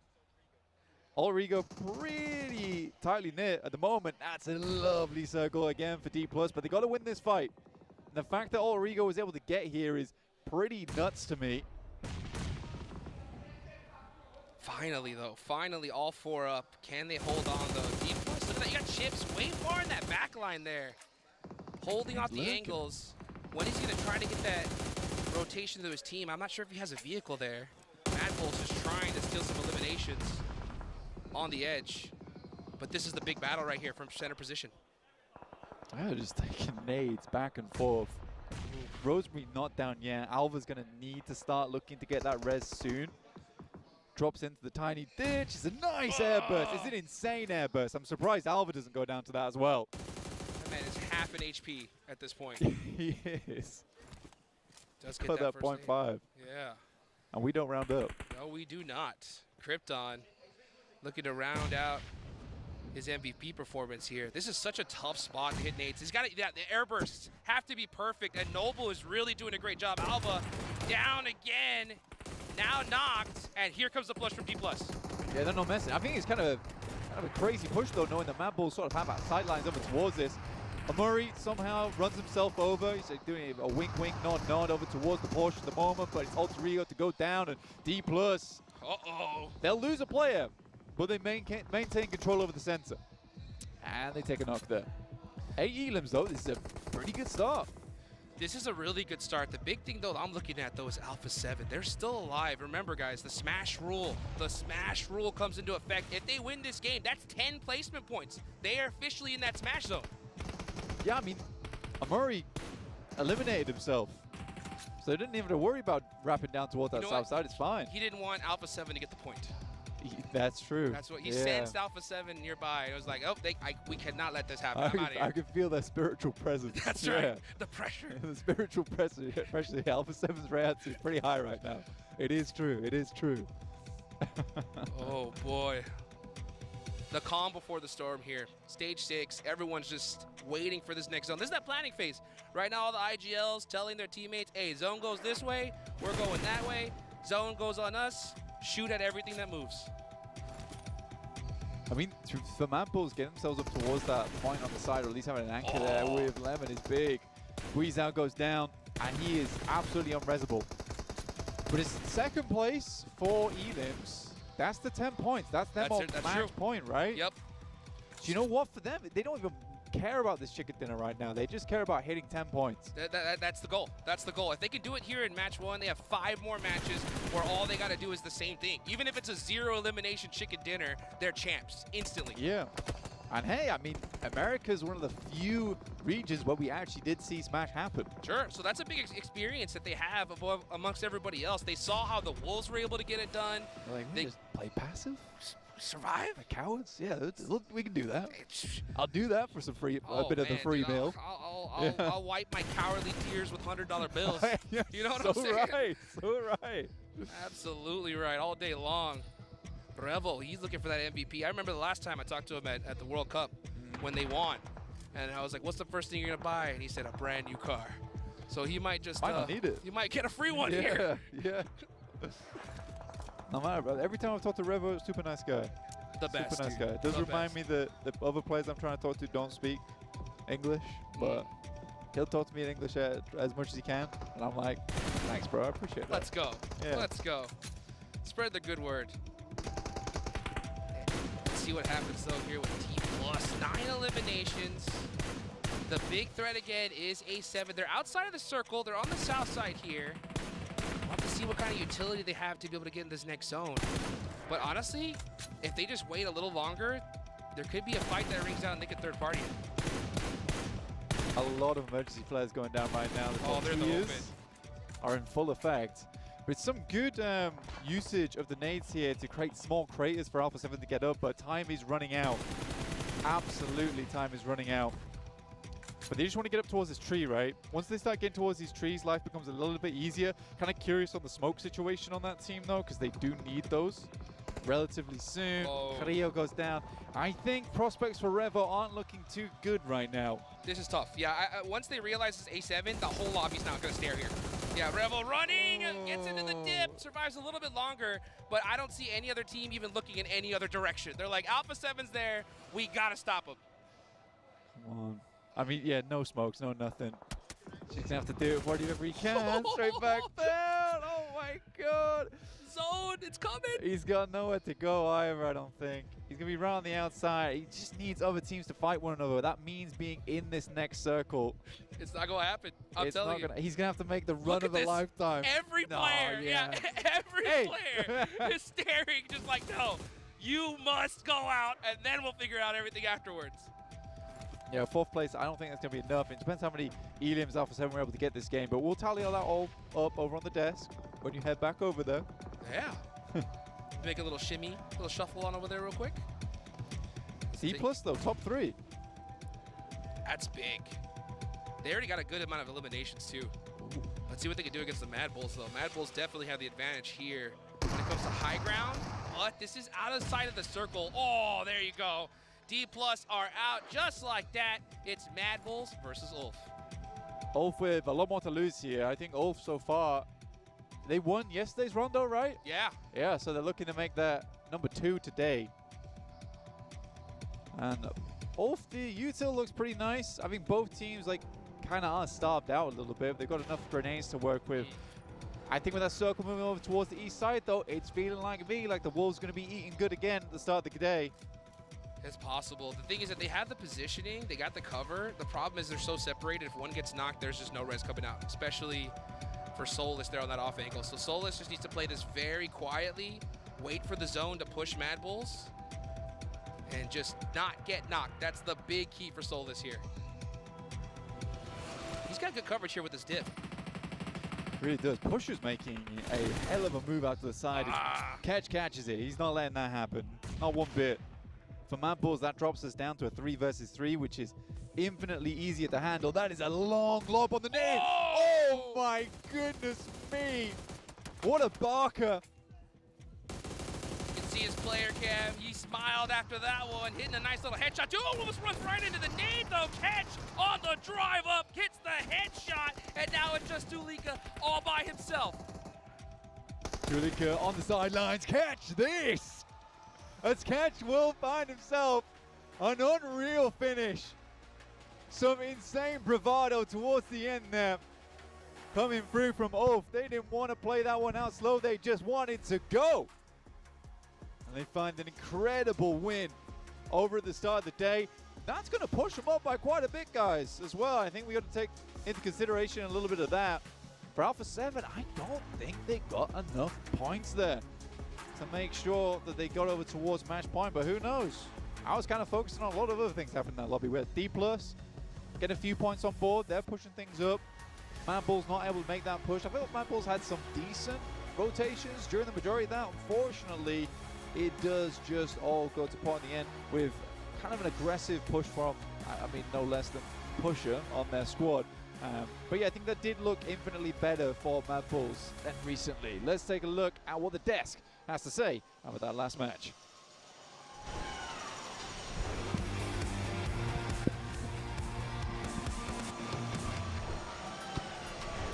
And what a match that was. Look at this last fight here with Ulf and Mad Bulls. I saw you pop it off here, Max. Oh, yeah, Mad Bulls. What a game. Hey, by the way, welcome back to the desk. Oh, yeah, We're just back with the boys over here. No, what a game from Mad Bulls. And there was one pivotal play here that I know that Me7 were talking about that allowed them to get in a game-winning position for Mad Bulls. It was to make sure they coexist with D+ Kia. But all of that, anyways, does not work out because Ulf are the true kings of Rondo here, going into PMGC Grand Finals, back-to-back win. Yesterday was just one player, Scarface, making it happen, and here it's a full squad effort to secure that chicken dinner. And talk about teams maybe targeting Alpha 7 there at the end.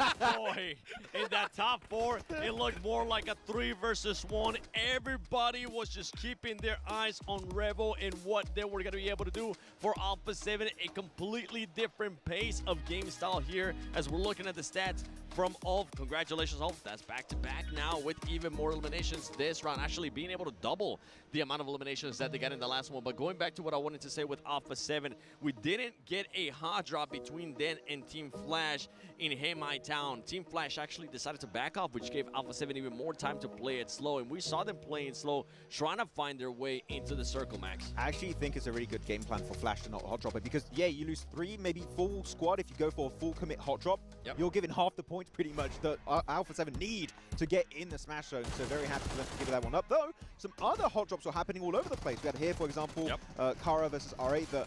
And again, Omori. The clutches later on in the mid-game were just mental with the nades, especially cooked right around the corner. Beautiful execution. I'm telling you, Omori, again, still top player currently for the MENA region. Max, you were absolutely right. Because so wait, say that again? Max, you were almost wrong. Amori just kept playing and popping off for the squad, making sure that he ended up clutching up. One thing that I do want to mention, a completely different player, one of my favorite players this PMGC, none other than QXZZC from DRX. The way that player was able to just clutch up for the squad, go by himself, and make sure he had to drive between a lot of squads just to go for the recall. It was like 4 or 5 teams, and he was able to barely make it out, go outside of the circle, out in the blue, go for the recall, gets the 14 back up and tried to push back in.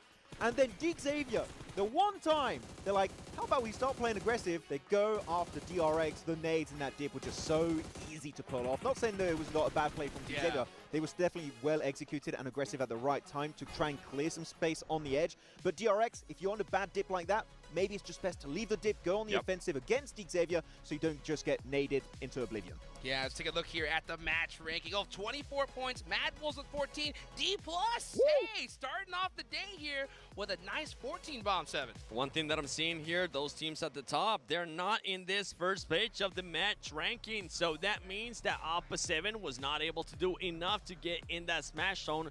We're going to have to play another match and see if they can get enough points. And as well, here you go. You got APG, just 3 points. DRX, just 2 points. Regnum, 0. These are squads that were wanting to hunt down Alpha 7, and Alpha 7 ends up gaining even more points on them, Max. It's actually kind of mad because you're looking at Ulf, right, that was still in a really good position, and the fact they get themselves such a big chicken dinner here actually allows them to jump up significantly. They were currently in, that was going to be 1, 2, 3, 4, 5th position right now. And because all the teams you already stated here, 7 got taken out of the equation so early on this Rondo match, guess what? catch-up opportunity for Ulf is on the table right now, and Ketch also going to be your game MVP, 5 eliminations.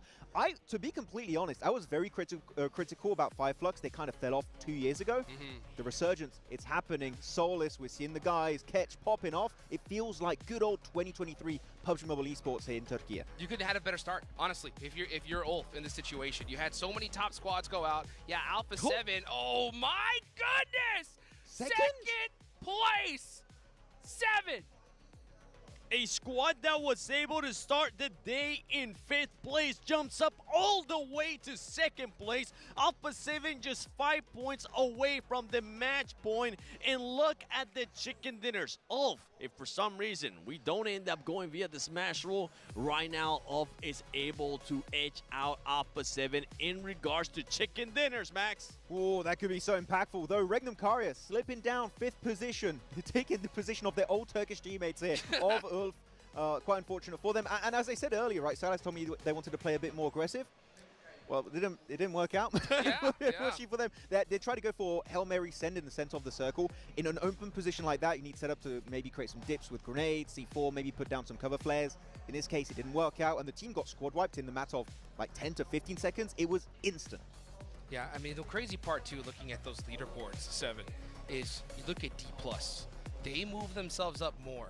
If they win this next Erangel with a crazy amount of eliminations, they could be in the show here. It's going to be a tough one, if I'm being completely honest. I'm going to have to be a realist here for D+. Yeah, they will not only have to win this match, they would have to make sure they win back-to-back in Erangel to even have a chance. And I hope that Alpha 7 doesn't end up getting those 5 points that they need at match point and stop them from getting the win. So yeah, a lot of stuff is going to be out there for this squads. But I see what you're saying. You're there with me in regards to you want to see possibly a back-to-back champion like what we saw in the past with Nova Esports. But for that squad, I mean, D+ playing like they got nothing to lose. Let's see if they can actually perform in this next match and get the win. I mean, I like the way D+ played it. They had 2-2 split, then a 3-1 split, keeping chips in the city while the 3 players were holding onto the high ground position with Alter Ego, and then they go for the full-on clash. Actually, I liked it. At the same time, didn't like it. I think he did hold the angle a little bit too long, but I think you mentioned it right, 7. It was to make sure you can clear the ridge so they don't get fully pushed over by Alter Ego. But then when they have the fight with Alter Ego, eliminate that team, and Mad Bulls push up. They both understand we work together, solidify the position, eliminate Revo that's playing hide and seek on the edge of the map, and then we can easily both make it into a podium position on that Rondo game. And that was one of those things for Alter Ego. You kind of feel bad, right? Because it's such a good position that more people are going to want it as well, that you're going to have them crashing onto you. D+, as you just mentioned, Max, wanted to be there close to them. Another squad that just kept peppering them, Mad Bulls from far away, and they just couldn't really focus on one fight because that terrain too. I don't really remember what kind of utility that team was working with, but for Alter Ego, I mean, it's going to be tough here for some of these squads, boys, especially if we don't get a good performance out of them in the next match, and especially if Alpha 7 continues to just get closer and closer to that smash point. Yeah. Just to finish on the teams like Alter Ego, the Mad Bulls, the D+ Kia. So many cover flares, right, on that hilltop. Yes. Really good usage. Blocking off-angle positions, maybe from like Ulf, even the side of, I think, Alpha 7 earlier on in this game. So the cover flares, I love seeing how they're being used in an even more efficient manner every single match. But anyways, we don't have any more cover flares for the rest of the day because we have no more rondos. So that's done. That's it, just like that. And it was so crazy, hearing Blank talk about Regnum Karya not being a rondo team. It's officially true, right? With this one, 0 points, no more rondos left. Regnum Karya are going to have to make it happen in Erangel, Max. Yeah, definitely. I mean, they are looking like a good team. They drop center. They drop Rozok when it comes to Erangel, which is, rotationally speaking, just like Xavier, very good because you're dead center of the map. And if there's any map they're going to do well for me, it has to be that one. They don't strike me as an amazing Miramar team, unfortunately, for Regnum Karya, so you better make them count. 3 matches, and then I think Regnum Karya are going to have a really hard time to make that climb towards the top. Yeah, for Regnum Karya, I mean, I felt like they tried to do a little bit too much with zero scouting for that squad. They tried to split 4 teams in the previous rondo. It wasn't going to end up happening, especially when you try to send it towards the center of the circle too. I would have loved to see Regnum Karya play a bit more of that edge and see what you could do with the amazing fragging power that this squad has been able to showcase, but that wasn't the case. Now we switch focus over to Erangel. Just 5 points for Alpha 7. Can they do it? I personally believe they can. I'm just hoping they become a little bit more aggressive. You're not going for the win on this one, Alpha 7. Definitely get as many points as you want and as you can. But remember, you just need 5 points. So in that third match, you can end it via Smash. Well, we're seeing adaptations in the lobby here, right? We saw Vampire all the way at the bottom. They got nothing to lose, pushing everybody, which we like to see, right? Because why not at this point? And then not to mention, you know, when the team saw that Alpha 7 were there was not a single shot rang out on anybody. It was just all eyes locked on them. Yeah, actually, that reminds me of the Sertani pep talk we had back in the PMGC finals back in Jakarta in Indonesia. And he had with his team one of the biggest comebacks on that day 3 despite a really poor performance until then. Is that going to allow them to get in the middle pack? Winning is out of the question anyways for Vampire, right? But you know what? Maybe a middle pack position, extra prize pool that, again, could win a big portion of that $3 million prize pool in PMGC. Hey, a big push up in that last day is still a very nice thing to see from Vampire if they can keep it going. Well, guys, let's get going into the first Aaron Gale of the day. Alpha 7 only need 5 more points to reach that Smash Zone. Will they get it? We are about to find out as we take it on over to our casters, Blake and me. Well, thank you very much, Jukes, and I'll see you in approximately 5 seconds, indeed, as we head over towards Erangel now, our second match of the day. No Smash ruling in effect just yet. Just yet. Not yet. Not yet, indeed, but it could happen right here, right now. 5 points, honestly, shouldn't be a real sweat for Alpha 7 to get here, but they are playing a little bit differently, right? We heard 7, he was talking about how Alpha 7 kind of went full passive mode, which we get. Hey, right? Yeah. It's not them though, is it? It's not them. Nah.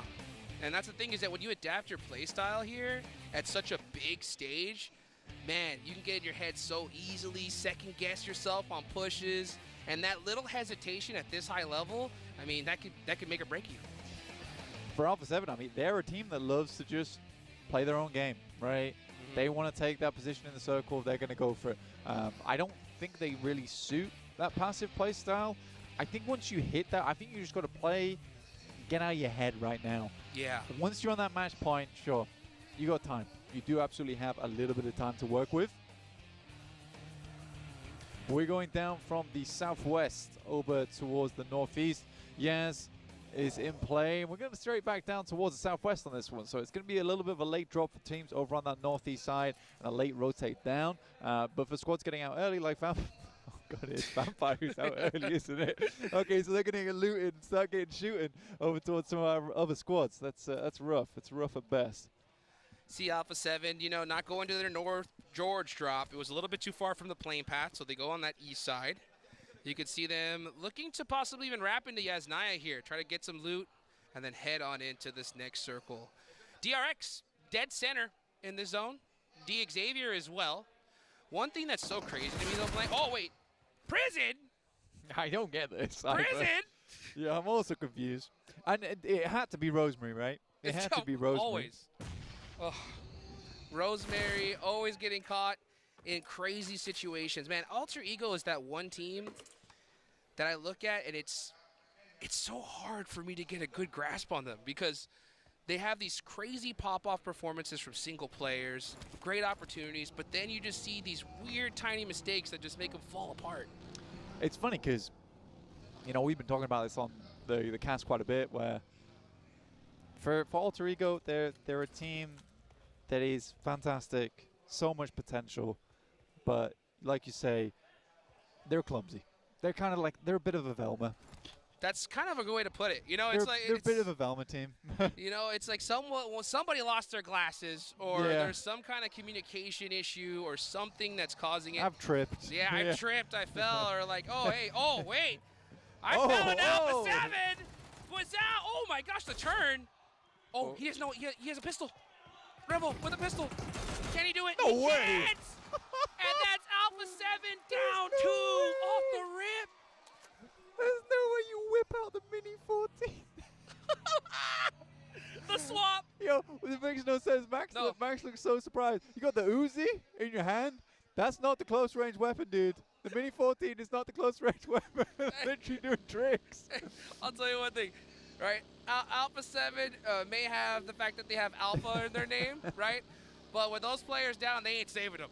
Unlike when it comes to Doc, you know? That's true, yeah. For Alpha Gaming, they would have absolutely just sent it towards that gas station. But yeah, we ain't sending it now. Amori with the highest elims in the lobby. Followed close behind by Loxy, actually. You know, I think Loxy has had a step up of the year. I think he always in the past was very, very good for Regnum Kaya, and you'd always rely on him to be like the fragger of the team. But I think this year he's just set himself so far apart from the rest of the squad. No, that's a bad thing. I think the rest of the squad is very, very good. It's okay to have a superstar on your team. And again, they all provide different qualities, which is something quite rare in squads, honestly. Yeah. Where you get a player like Wild, who is your de facto survivor in the team. You've got Silas, who scouts. You got Zedwolf, who's the off-angler, and then you've got Loxy just on these really, really good clutch moments and just being that central pusher on the squad. So cool, honestly. And I don't think that roster is going to be splitting or changing around for quite a while. You can quote me on that. Yeah, they shouldn't. Yeah, They should. They should clip me on that. Yeah, no, clip me on that, but they shouldn't change rosters. They should. They should. Yeah. Oh my gosh. I'm waiting for the time when they do change the rosters, and it's my voiceover, which will be completely deserved, by the way. Hey, you know what? I'll tell you what. There's been some superstar players that we've seen here in this PMGC, and the one thing that's the hardest thing to teach is clutch. You can only get it with experience, more reps at such a big stage. And, you know, Amori has proven himself, right? That, hey, you know what? When the lights are on, the crowd is roaring, I can hit the crazy shots. He was born in the clutch, man. 100%. That's where he thrives. That's where he lives now, too. That's right. Let's see what Doc could do, though. Alpha Gaming on the move when it comes to Ulf. This is starting to get a little bit scary here, you know, because it's shockingly close with how crazy all these squads are. Yeah. Almost anybody could put up a 20-point game, right? 7 was talking about this on the desk, actually. Yeah. With Inner Circle and Gen G. I can hear you, yeah. Yeah. Yeah, he was talking about with Gen G and APG, in Inner Circle. And then he kind of like lost his point a little bit. And then, you know, brought it back. Memory kicked back in again. And he's like, wait, that's what APG and that's what I'm talking about. But he was right. He was right. Yeah. In his own delirious way. Hey, take that all day long. Also take that Polar Party Mini 14. You guys saw it there. Get in the game and get it as soon as you can. As we're looking at Ulf, feeling good, man, after that game one. 106 points in total. They are definitely positioned to be a huge threat to Alpha 7 now that they're only down to 2 players. But what are those last 2 players are going to do? Because you see Carrillo, he's already on the western side of Gatka, or actually North Quarry. Putting himself in a good spot. I think it's hide and seek for Alpha 7 this game. I think it's hide and seek as well. 5 points, it's not a crazy amount to put up. As 2 players on a wrangle, it feels a little bit improbable. But it's not out of the world of possibilities for that squad. And I think between Carrillo as well as Obscure, they got this. It's just you can't really be going down to Flash like that. That's a rough one over in gas station. Oh man, they didn't see that coming. That's for sure. They were so undiluted as well by the time they got there. I think that was the most stressful part for them because they had made that straight shot from Northeast Isnaya. I thought that they would. I thought they'd wrap over towards North George, honestly. I mean, it made but they sense. didn't go for it. And I think they're playing scared. Yeah, that's what it looks like. It really does. It looks like they're in their heads big time here. I mean, you got Rebel with a pistol going up against an Uzi and a Mini. You know, but the Mini was the main problem. The Mini was the big threat. That's for sure. My Uzi may be small, but my Mini is smaller and deadlier. That's right. Mighty. That's how you do it. Mad Bull's taking this spot. This is one of my favorite locations when it comes to these zones in Erangel. If you take these buildings, you have such a huge lay of the land when it comes to the south side. It's very difficult to push on. So I like the fact that Mad Bulls are taking this spot early. Yeah, it's a great spot. Honestly, I've seen multiple times on the kind of circles where they go north on this one, which I'm hoping it is now because that will prove my point in a second. Please, please, please. No, never mind. We won't talk about Everest anymore, I guess. Yep. Now it's not as good. Well, yeah, we're heading back down towards the swamps, though, which is kind of annoying for Alpha 7 because I think Brazilian teams typically actually play quarry swamps really well. multiple times. And I think that it is frustrating for Alpha 7 now not having all 4 players, because this could have been a really, really strong approach for them. Take a look here as the rotations are starting to ring out here. You got Alpha 7 just hanging out inside a quarry. Definitely a lot of nooks and crannies they can hide in there. Hopefully try to steal some of the eliminations. They only need 5 to put themselves into that smash zone.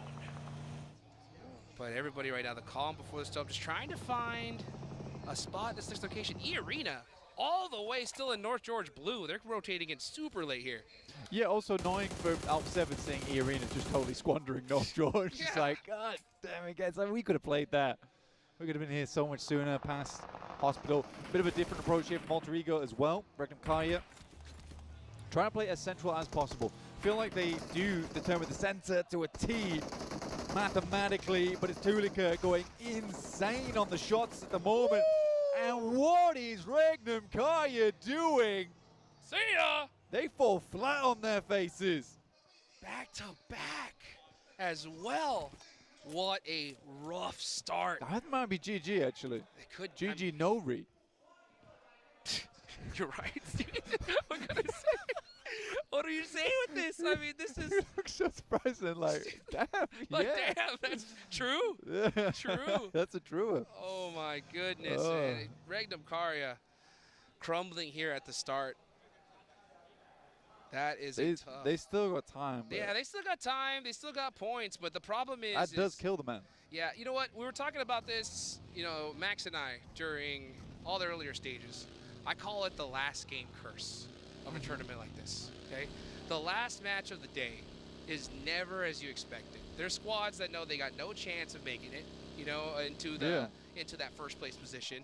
They start pushing people like crazy. Were you saying like a Lich casted a spell on Regnum Kaya today? I'm telling you, it's like the last game of the day is so wild that you can't depend on it to try and get like a 20-point game or something like that, because it's just not the typical esports PUBG Mobile that we see. Yeah. So if I'm a coach or an IGL, I'm like, yo, we got to make something happen here. And now, oh, nice little vehicle switch there from Zeus. Getting knocked, though, and go back and forth shots ringing out. Ulf, hear this, though. Yo, yes. Yes, you're right. You're right on Ulf. Right on Ulf coming straight in here from the sidelines. See if they can clean up off the back of this, but I don't think they got too much of a result off that, Jukes. Yeah, it looks like Flash were able to just finish that out pretty quickly there. They did hear the noise, but they're going to have to push into this next zone here, as it looks like we're going to get a nice little Quarry Promosk Road finish. Prefer this one. I prefer this one to North. Yeah. Very tough on that North side. Does create that little awkwardness with the basically the high ground that drops down towards that low ground on the road. But for Kara as well as Thunder Talk, it's not as bad as it seems down on the beachhead. I actually think that's a pretty nice location to play. It is just that wrap out late game, which is going to be unfun. Yeah, that zone goes north. They're going to have a hard time. That's for sure. Let's see what Thunder Talk does. They are holding the pier right now. Kara, again, just losing players early. Not the PMGC that we're hoping for. But, man, they're starting to see a lot of congestion into this circle. Teams finding their spots. This next zone is going to be critical. Let's see what Ulf does. Uh-oh. They may have spotted Zing isolated here. And Scarface pushes up in and out. Zing's going to be in big trouble. I mean, doesn't look like it to me. It looks like Zing just does not care. Finally, there's some shots back towards him. Scarface getting taken down as well. So for the second place team, that feels rough. There's Thunder Talk immediately in. We are in gear sighting right now with the immediate crash over towards the rest of the team to administer that triage to the rest of the squad. Keep him up and kicking. It was Vampire to find those shots, and I think that was a lazy, sort of over-optimistic push there from Ulf, in my opinion. Yeah, I mean, honestly, it just looked like they could have pushed him and just been like, all right, 3v1, no problem. But they hear him and just said, oh, maybe we go this way, and then all of a sudden just get taken out. That's what I'm saying. At this stage, any little second guessing, you're going to get punished for it all day long. I definitely felt like second guessing with oh my gosh, Scarface dragging the feet, or in this case, dragging the pop tire. It did not look good, but a lovely nade over the top. will take another down. I think that is resable though, so for Ulf, there's a possibility to keep this game rolling. Especially in second place, they want to put some more points on the cards because you got DRX chasing, you got APG chasing. This is sort of the perfect lineup over towards the top side of the lobby. Honestly, Alpha 7, Ulf, DRX, APG, Rectum Kaya, Alter Ego. What an amazing top 6 we have right now. Yes, we do. Top 6 ready to go. Alter Ego, all 4 up here, getting towards that mid-game. Getting some sightlines on APG, respecting them though. That is definitely the right play. Where's the circle gonna go though? That's the question.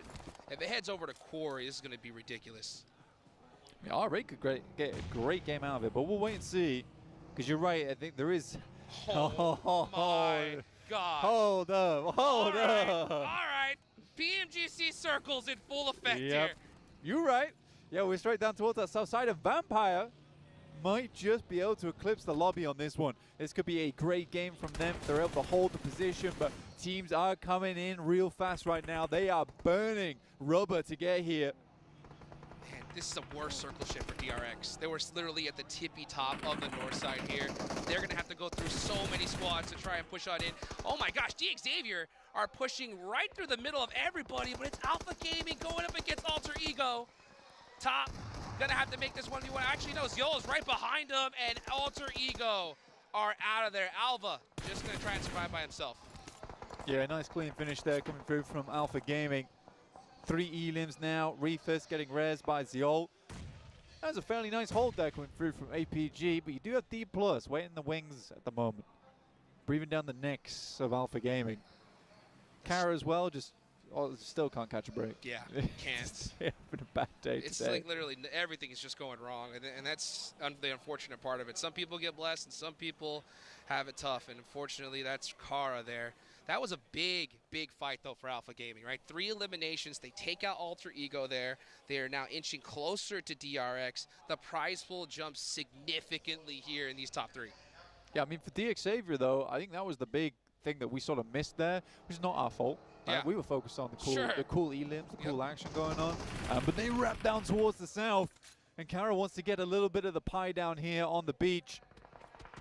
They'd like to get underneath the parasol alongside with Parajin and DXavier. But nades are spooky here. It's basically whoever can throw more first. Yeah, that dip is really tough. I get it. I mean, it's so great position when it comes to the circle, but it's going to be very difficult to hold as Alpha very close to Vampire. Remember, Vampire, nothing to lose here. Now with that nade, they are on the push. Here we go. We can see right now Lazarus throwing in some nades. Doc trying to get the res onto Refus as they inch closer. DXavier going to probably pop some shots off here from the third party, but they don't. APG now look to reset on this one. Kara does go down in the meantime, so DXavier save themselves on this. So DXavier, they sort of took the slightly less good position, but APG, they wanted the actual position in the circle here versus Vampires, and they are happy to challenge for it. Yeah, that's actually a pretty tough fight, though, because if they continue to ring these fights out, they're going to get third party, like, for sure. That is such a dominant position. People want it. Yeah. But it's also going to be difficult to rotate, too, because everybody's on the edge of the circle. As we look here at the edge, R8 getting into it with E-Arena. Joker making some shots onto Amori. Not going to be able to hit those from that distance. And, yeah, he's going to have to go ahead and take off. But, look, there's Alpha 7. Those are the 2 players right there. Oh, they are in such a tough position at that warehouse. If the zone goes south, which it most likely will, it's going to be very difficult for them to put those 5 points up. Yeah, people are going to be wanting it. For APG, though, I think they're kind of okay to just coexist with Vampires at the moment, which is probably the best play to go for right now because you don't want to get third-partied. So as long as you can help each other out, you know, help a brother out in the middle of the circle. Yeah. We get like second or first. You know, that's okay. We can change that about. That's the right play, 100%. You know, I think the reason why we saw that fight even start ringing out is because Vampire at the bottom, and they're just like, we don't want you here. Like, we don't have to share. We don't want to have to share, but we will. We will. Oh, here we go. Alpha 7 trying to get those 5 eliminations. Oh, and they didn't. A 0-point game. And that is going to be one more match we're going to see guaranteed here, Blank. That is massive news for every other squad inside the lobby right now. Every time we go to that screen and the boys over on the stage are able to see that Alpha 7 aren't in match point just yet, it's one more game of freedom. In fact, two, honestly. That's right. So every time. So right now, the games cannot end until match 4. Every time we move that marker, teams getting happier to try and chase. It is a struggle right now, though, because second, third, fourth, so close together. It is a tight-knit leaderboard at the top side. I'll tell you what, though, this is huge for Alpha Game, right? The fact that we had Alpha 7 go out there in a centralized position. They have the warehouse, 3 eliminations so far. With a win here, that could put them easily into second place, very close to first. Let's see how this is all going to play out, though. You got Mad Bulls going into it with E-Arena. Dead pack middle squad right now. 82 points with 6. Mad Bulls need to win this. Flip getting naded. That is not how you want to start this one off. And now you got Turney K on the push. This fight, though, just getting extended, taking so much time. Oh, but that looks like it. E-Arena putting Mad Bulls on the back foot. 600 damage right now for Turney K. Looks awesome. Honestly, another nade goes through. Won't be quite the airburst and catches Mormon. Grenade inside his hand. Lemon's going to try and push forward, but won't even be able to get the knock there. The Thai team is up to 8 elims on this match. Their run not done just yet. 13th place on the leaderboards, but you know, between 78 in 10th place and 5th on 84 is nuts, right? It's really not that bad until you really get down towards Vampire in 15 with 48 points, but this is such a close lobby. Really Everyone's putting up points. Everyone's putting up points. So if we get to the end of this, if your favorite team went out in 12th, I don't think you can be too unhappy. It was basically 4th. Absolutely. I mean, we heard as soon as that fight rang out, the crowd going crazy for E-Arena because they realized, like, yeah, 68 points so far. They win this game, another good one. They're in the show for some big money here. Yeah. It's an amusing one. And they get the entirety of the Northern Circle to themselves after basically being the lone winners of all of that engagement in the woods that sweep across that area. Take a look here where this next circle is going to go. Will it head on over to the beach? Will it head on over to that long road? Either way, I think no matter where the zone goes, Vampire and APG are going to be good, at least for the next circle. Let's see how they decide to play. Oh my gosh, they are locked dead center of this position. So Vampire, APG, all they got to do is just look at it each other direction, handle everybody else, and that could be an easy first, second place finish from these two squads, but they're going to have to stop the pushes as all teams have their eyes locked on that compound. Yeah, I reckon teams probably wish that they'd crash this a little bit sooner. Yeah. But this is the thing, I think, for Alpha Gaming. Oh, my God! Bye-bye! That's some shrapnel. The King lays down. The Scepter. Damn, that's rough for D+. That one hurt. Here comes E-Arena on the push now. Nice little defensive nade there from Lazarus. Stops Joker. Let's see how they push this. Alpha Gaming are very, very close, but I don't know if they leave this building to push this. Let's see how this goes, though, as Lazarus trying to find the off angles here. E-Arena don't have time to get this res off. They have to fight this. Tony K is holding off that position there. Mormon got that nade locked and loaded. Can he hit it on the Tony K? He doesn't. We switch on over, though. Tony K on the other side. Hey, Vampire making it happen here on the final day. We ain't the only Thai squad in the lobby. That's right. All right. I'll put some respect on the name. Good shots, but for APG, they're starting to sweep right now. Jukes, they're moving through. Alpha Gaming looking to get something done. Miaulak is down. Lazarus, Tony K looking to hold out. A long nade into the building. Doesn't find anything of the sort, though. Alpha Gaming just had that itch. They could not stay still. Said, you know what, we got to start making the moves. But it's E-Arena that finish out Vampire. 11 eliminations on the match. What a great game it has been here for E-Arena. Marcel makes his way in, but pretty sure NC2 knows, no? Yes, he does. He has to know. Yep. Uh-oh. Just missed that nade there. NC2 playing it very quiet. Oh, and not going to be able to get that one. As now, look, DRX on the push. Xavier have just been holding this little beach for the whole time, though, being very, very quiet. I think NC2 might be safe, though, because APG pretty sure now they've cleared him. That's fact. They thought he was the last player. Marceau's the one who kind of creeps in, plays body double right there for NC2.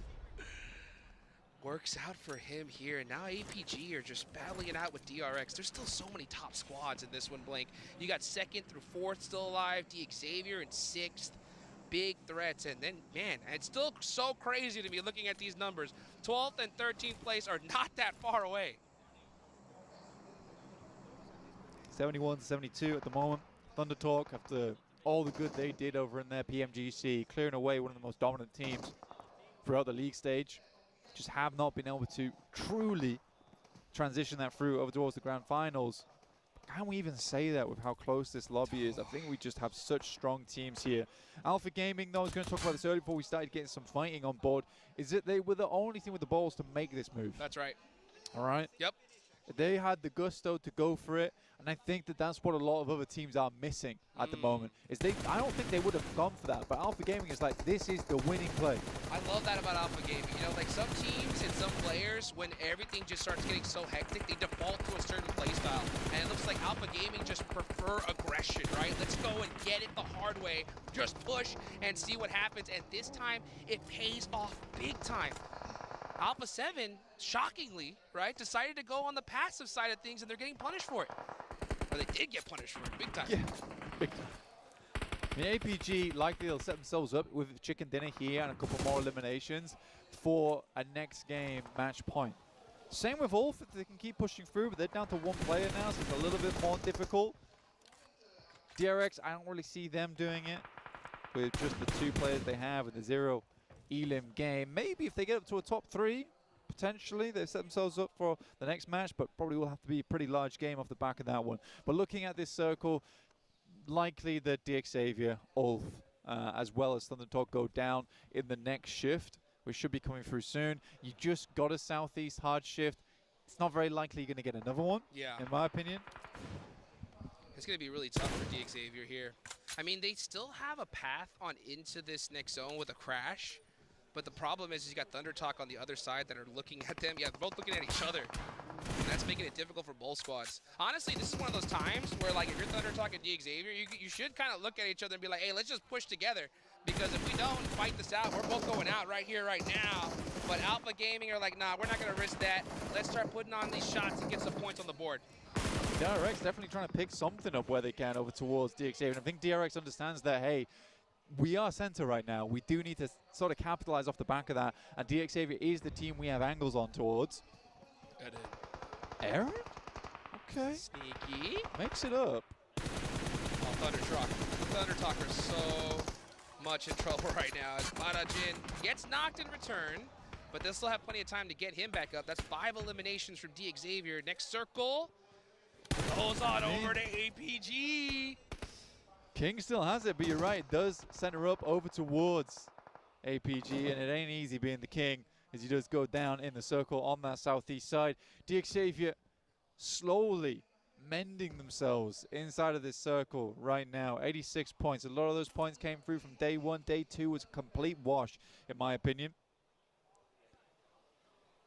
But this is a big APG game. Huge game. Huge game for APG. They just broke that 100-point mark. Currently sitting in 3rd place. Oof is still alive, though. They're going to be able to sneak away some placement points here. Aaron's actually in a really good spot on that ridgeline. I definitely think he's actually going to get some pretty serious placements. But this fight's going to ring out at any moment. And honestly, it's going to be deciding on who fights first. Like, if you're Xavier, what do you do in this position? I think you just kind of wait it out, hope for a fight, and then finally make that push. I mean, to be honest with you, they sort of control center right now. Stage 9 is where it's all at, and there's not an unlikely possibility that Xavier could win this game if they play it slow enough and they set it up well enough. But I think this team is battered and bruised, right? The vests are shredded on this squad. That's the X factor right there, though. Doc pushing on out, gets knocked top, though, really quick on the res. I'll tell you what, man. If Doc gets knocked, the whole team goes crazy. No. Aaron! Oh, yo! Aaron takes the shot, gets the double! Oh my God, I felt it. I felt that. I felt that. I just got quiet because I was Yeah, like, I know, this dude. is crazy. I know. I That's know. insane. I actually saw that happening. I mean, with Aaron, you kind of really can't count him out from making that happen. But for APG, this is terrible news. Now this makes their next game that they play, because getting the chicken dinner now, it's not certain. They haven't had the time to set up going into this Zone 9. They've had to get themselves back up to 70% HP, and they haven't had those stims rolling. So none of them are 100% right now. Yeah, good thing for them, though. They have that side cleared out now that Aaron's gone. So I mean, look at that, though. Like, that's a lineup, right? That is. You're about to get gunned down. Xavier, oh my goodness. So set up here with this ridge line. So easy. This is definitely not an easy rotation. He's going to go out, and Top's actually going to take that point. Yeah, nice steal indeed. Top.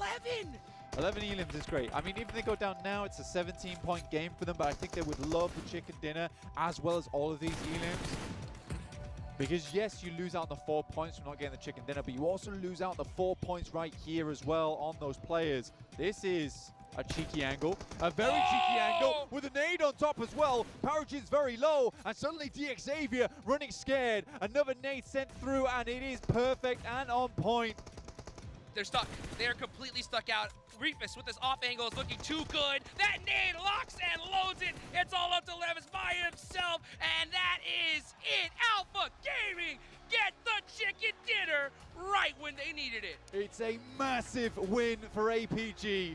It looked deadly. The two solos almost ruined it for them. Aaron able to find a double and then almost find top of the window. That guy's on target, top on top. Such good work from them. And again, that is a huge game. 4+ points off the back of the win, 4+ points off the back of the Xavier players. That is a big jump up in the amount of points they're able to get. They're in the same boat as Alpha 7 now. Yeah. Alpha on Alpha action. Alpha on Alpha I'm telling action, you, this right? is crazy. There can only be one. The battle of the alphas right here. I mean, and you know what? They showed their alphaness by making that push onto Vampires. We take it on over to the desk. So much, Jukes, a battle.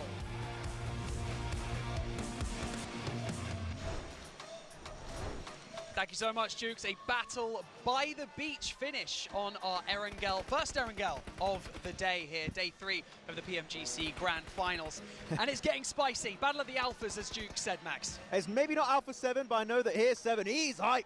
The Alpha Gaming win you've been waiting for, it finally happened, and in a very interesting fashion here for Alpha Gaming. The team that I ended up picking to be my champions for 2025 PMGC finally waking up, and to be fair, I gotta give them props because this team was able to adjust. I even mentioned at the beginning of the day, I was scared that some teams were going to bridge camping.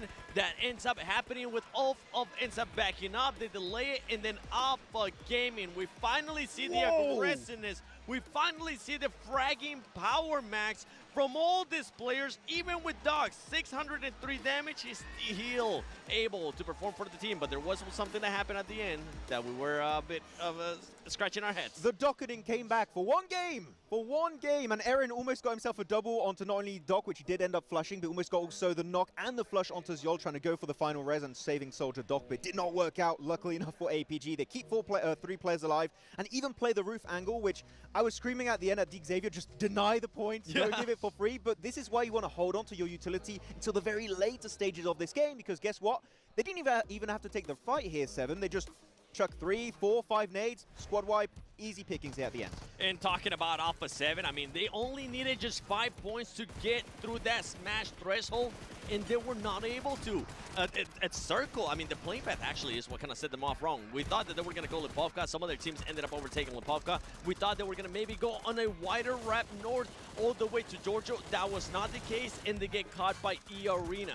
I think they tried to change their rotation path, and they just don't know which team is going to be where, and they get caught off guard. They lose 2 players. I mean, who would expect that to happen with Team Flash, right? They got the mini 14 flush at the end, swapping from the Uzi. He got his backup from his teammate Zeus in the back. Very odd playstyle from Alpha 7. I feel like they are feeling the pressure currently in this game, and they are starting to fumble a little bit. The day 3 throw is going on. It seems to be that a lot of these teams that have high expectations are starting to kind of fumble, right? Alpha 7, Regnum Carrier Esports, another donut. Like, what is going on here, guys? Yeah, for Alpha 7, the big question mark, I was even mentioning it yesterday, this squad has gone into the final day of a PMGC in the past, in the first place, and they end up choking. Right now, what we're starting to see is I feel like the pressure is starting to get to them. Even though I got a chance to talk to Rebel, even though I got a chance to talk to some of the players and they were looking confident, they were sounding confident, now they're going to start thinking about it. And right there on your screen is going to be a perfect example of what I was talking about with Ulf, just holding off APG for a long time, just making sure you delay the rotation. Ultimately, though, APG gets placed by the circle and plays it out so well. And I want to give props to Deek Xavier. We've been so critical on Deek Xavier going into day 2 because they didn't have the circle going their way and they just didn't do much with those decent situations. But here the circle keeps shifting away time and time again, and they keep leapfrogging it until they find that amazing dip on the beaches. And they zone teams away like Kara Esport, Thundertalk, pushing them away onto the eastern side. This is the Deek Xavier we wanted to see going into day 2. We didn't quite have it, but you know what? They're still really well placed in the rankings. These type of games could be the launching point for Deek Xavier heading in this 3rd day. Yeah, I mean, we're starting to see signs of life from a lot of these teams that are further down the leaderboard. Obviously, Vampire with 2 back-to-back high elimination games. APG securing 25 points there, you can see on your screens. E-Arena not doing too badly. The battle of the ties right there. E-Arena versus Vampire Esports earlier on. Actually, E-Arena, I want to say I wanted Alpha 7 to do the rotation of E-Arena, going back to George Pole, entering onto the western side, going towards Quarry area, but no, again, they changed the rotation path. They get caught off guard, lose 2 players pretty much instantly. I think E-Arena, they made it so far, it could have been A7 in another universe. I mean, A7 right there with those 0 points. The pressure is definitely going to get even higher when we end up seeing this overall, because I want to know who has now pushed up what in that. I think it was an 18-point gap that they had to that 2nd place team. Yeah. That's pretty much going to be gone, Max. And the pressure is going to start getting to them. And I'm hoping that these players don't end up getting into their head, which has happened in the past for Alpha 7.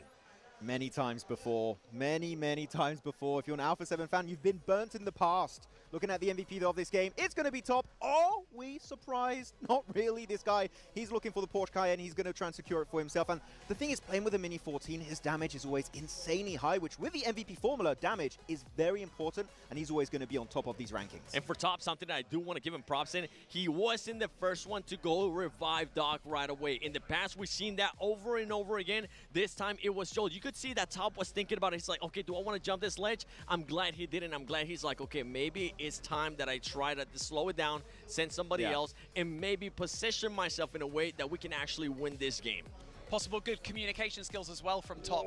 Watching over, but look at that. 120 for Alpha 7 and 117 for APG. We talk about teams that have that potential to climb that leaderboard super quickly. Those high point potential teams, and it's always going to be Alpha Gaming that comes out of your mouth first, right, I mean, Max? exactly. It's so tight towards the top right now. First game, they dropped from 3rd position down to 5th, and now this game, they go from 5th position back up to 2nd place. It's all over the place right now, and now we have only 7, a 3-point difference. That lead you were talking about, it's gone. Alpha 7, you don't have a free start anymore. You don't have a free push into the smash zone. Right now, APG hot on their heels. You got any of those wipes to clean my glasses? Am I seeing that right? Only 3 points separating Alpha 7 and Alpha Gaming, and especially going now into more Erangel matches. Top, we saw it earlier, he was that match MVP popping off. Refus as well. Remember, Refus was crucial for this squad. Crucial for them to be able to have such a great performance to put him in contention. But now, going for the rest of the day, I do want to see APG being able to get placement points outside of just wins. If we take away their 2 wins that we saw earlier on the overall leaderboard, that squad on all the other matches that we have played have only gotten 7 points. That's just not going to be good enough. Well, didn't they already just get more placement points than the entirety of day 2? Exactly. Day 2 was 3 points. Exactly. So what an improvement here coming out from APG. And also their willingness to coexist with Vampire, with DRX in a compound, because they knew their weakness is taking the fight too soon. And if that happens, they're going to get third-partied. They knew what their weakness was, and they played around that perfectly. Let's also talk about that Deek Xavier, playing passively still, but still being better on the rotate. They had such a good position, didn't they, on that ridge line, but it just didn't quite work out for them, did it, Max? Yeah, I wanted them to be a little bit more desperate to take control of that southern eastern compound, the warehouse. I think that when DRX got eliminated, that's the moment you push on it, but you are a little bit too slow, and then one player of APG goes on the roof, which that's just nailing the coffin at that point. I think even at the point that Thunder Talk ended up getting eliminated, that would have been the perfect time to just wrap around and just surprise Refis. Obviously, they don't know that it's just Refis there, but it would have been the perfect timing to set up the smokes. They did have those smokes, just go for it. And I was with you, Max, as well, saying at the end, see if you can maybe deny some points, if you want to even contend for that championship. We've also got Ulf sitting at 3rd place right now, only 4 points behind Alpha Gaming, and then another, so that's what, 6 points behind Alpha 7 as well. 3 teams that are on that potential to get past that 125-point mark. And for those of you at home who have been watching and listening in the last 2 minutes, 3 minutes, you're probably wondering, what is that voice that I'm hearing? My name's Barney Banks. I'm joined by Seven and Max. I'm here on the desk, a little bit late, right? I was like, you looked a bit different. Yeah, Wait a minute. you're not hot, dude. Hold on a second.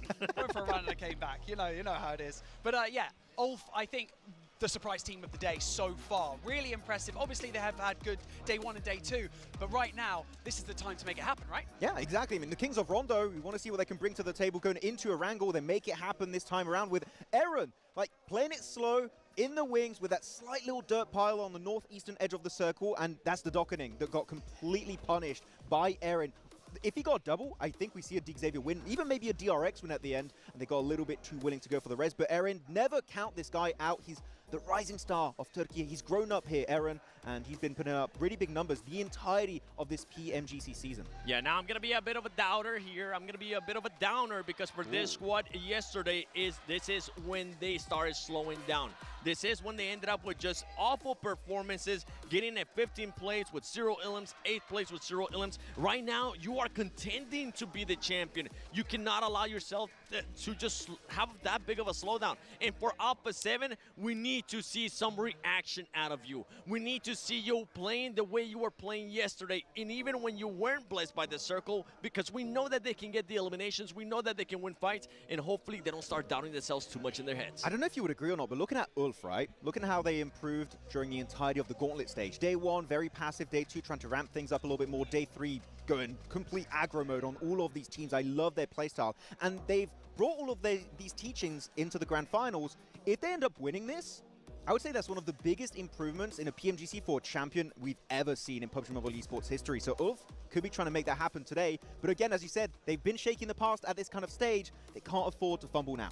I mean, just keep an eye out on those top 5 teams. Who's going to be staying alive? I mean, in Circle 7 of the last match, we had 4 teams being alive. And those 4 teams, guess what? They were hunting down that first place. So in this one, who else are going to be targeting Alpha 7? Are we going to be maybe seeing more of that? Because they want to stop them from getting to that match point threshold. And you mentioned it earlier too, Barney, and I'm glad that you brought this up.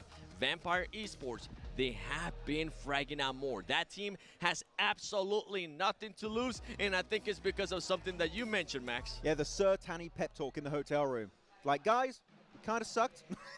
Let's initiate the comeback here. Vampire trying to get to the middle pack. They can make it happen, maybe, on this Orangle match. It's those teams that are showing that signs of life that are dangerous for the teams that are sitting at the top of the table. Vampire Esports, they could spoil it for some of the teams that are sitting right at the top. Alpha 7 really need to watch out because they are the demons on Erangel. But speaking of Erangel, it's time for our second one of the day. Over to Jukes and Blake. There we go, second match of the day. We're going back to Erangel. Second Erangel match of the day. That's a big one right there. And will it be a big one for Alpha 7? Will they finally wake up and get those 5 points, Blake?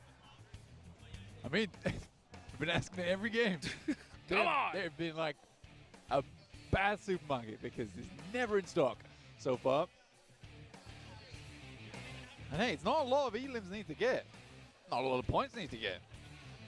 This is the same playing path that we saw. Yeah. Yeah, it's pretty rough. It's pretty rough for quite a few other squads. Vampire being starting Primos once again. And I think that Vampire really is kind of like the Grim Reaper of the lobby at the moment. Yes. They are just wandering around knocking on teams' doors, which is not fun. For APG, though, their holdout over towards Very Pier, those teams kind of left a little bit earlier than expected. I thought that they would gatekeep for a little bit longer, but I think because those two teams come together quite soon, it's like Ulf doesn't really want to deal with DXavier, DXavier doesn't really want to deal with Ulf. both teams don't really want to deal with APG at the same time. So yeah, it's not worth it to him. Alpha 7 going for something different again. No Rup Noya this game. Wow. That's Guys, different. You overthinking this. Dude, and look at the circle. Look at the circle. If they would have landed in the same spot they did in the last game, they would have been so set up perfectly. Could just drop Yaz, man. Man, this is going to be a big challenge for Alpha 7. You know, the good thing that they have for them is that, you know, for the longest time, they have been an edge-style team. Yeah. And they thrive on the edge, right? Being able to get those eliminations. So Great this rotates is, in the end game, yeah, 100%. It's playing into their strengths here a little bit. At the same time, though, center zone would have been nice. It would have been nice. It's tough getting across that bridge versus Kara and Thunder Talk. Oh. Wow. Damn. And wild, too, nonetheless. Guys really are GG no read. I don't want to talk about you anymore. This is tough. That is tough. For Alpha 7, yeah, they don't need to be doing all that. Yeah. You don't need to be doing all that. That's the best way to put it at this point. Like, just, honestly, I'd be so much happier just to see them play their old game. Yeah, because the thing is, it's so, for us, maybe if you're just tuning in today, like you're seeing this and you're thinking to yourself, Alpha 7's kind of all over the place a little bit, or if you're just seeing it's like, Alpha 7's playing a little bit weird. For us, it's strange, having watched the entire league, looking at this Alpha 7 now, because it's a very, very clearly different squad than 2 days ago, or even just yesterday. 24 hours. You know, they had a conversation with each other and decided to make those adaptations, and it's just hasn't been working. Yeah. And that's the hardest part about, you know, PUBG Mobile Esports is you make these changes, and if it works, you're a genius, right? And if it doesn't work, it's like, why didn't you just do what worked before? And it's just a tough situation. I think they looked at what Regnum Kaya did over in 2024, which was a little bit more of an aggressive play style. They didn't try and play too slow getting in towards those final day. And it didn't pan out for them, right? Because they got overtaken by another team. Yeah. Now, like, okay, well, maybe we can do it better, get it done earlier, and pick up that chicken dinner much, much sooner in the day and just finish out those games because Regnum Kaya didn't finish out on those chicken dinners, that's why they lost. But I think that Regnum Kaya played that day fine. Yeah. I think Regnum Kaya, in all honesty, deserved to be the 2024 champions. But I think that they got pipped the post right at the end by a circle that was unpredictable. It was actually unpredictable. Yep. And it is against a team that is literally the last game of the day record holders, like the best team ever when it comes to the last Miramar of a day of a tournament, because D+ just don't lose for the most part when it comes to that. So it's just it's so tough. It's so tough to lose some kind such of weird tradition. Yeah, a big, such a huge title in that fashion. And we'll see how Alpha 7 does make it happen here. What do you think about this? I'm starting to think after that Rondo match, because we're talking about like adaptation and like getting in your own head. Yeah. I think with the whole lobby focusing on Rebel at the end, I think that got in their head even more. They're like, everyone's out to get us. Like right literally. now. Yeah. Like Stark, no way they don't shoot at each other right now. Yeah, but that's just the way you have to play the game. You do paint a big target on your back. You have to realize that. But at the same time, just because you've got a big target on your back doesn't mean you're no less of a team. True. Because there has been multiple times where teams have tried to hunt them down, try to take them out, but they have turned the tides on that so easily.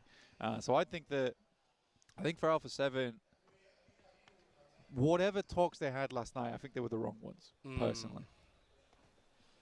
Yeah, it's a tough one. It's a tough one to break. Now they're going to be getting gate kept by Kara, of all teams, on that bridge.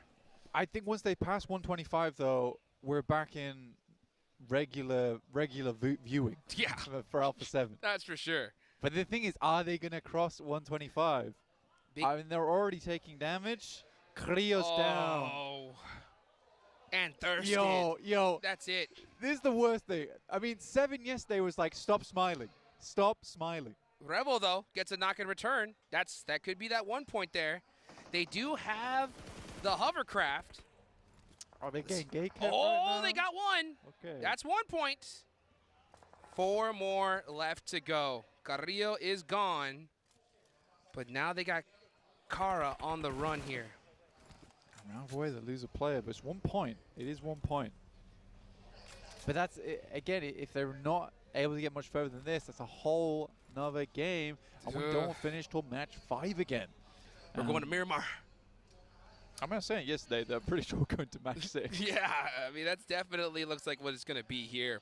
The big thing, though, here as well is, I mean, now you got Alpha Gaming, you got Ulf that are right there, too. They can easily hit that smash roll in this game as well. I think Ulf's slightly more difficult to make happen. It's what, 12 points that they need? Gonna take a win. Or even a high elimination. It'd be a high elimination game. Yeah. I mean, for APG, they just kind of have to sneeze when they get across the line.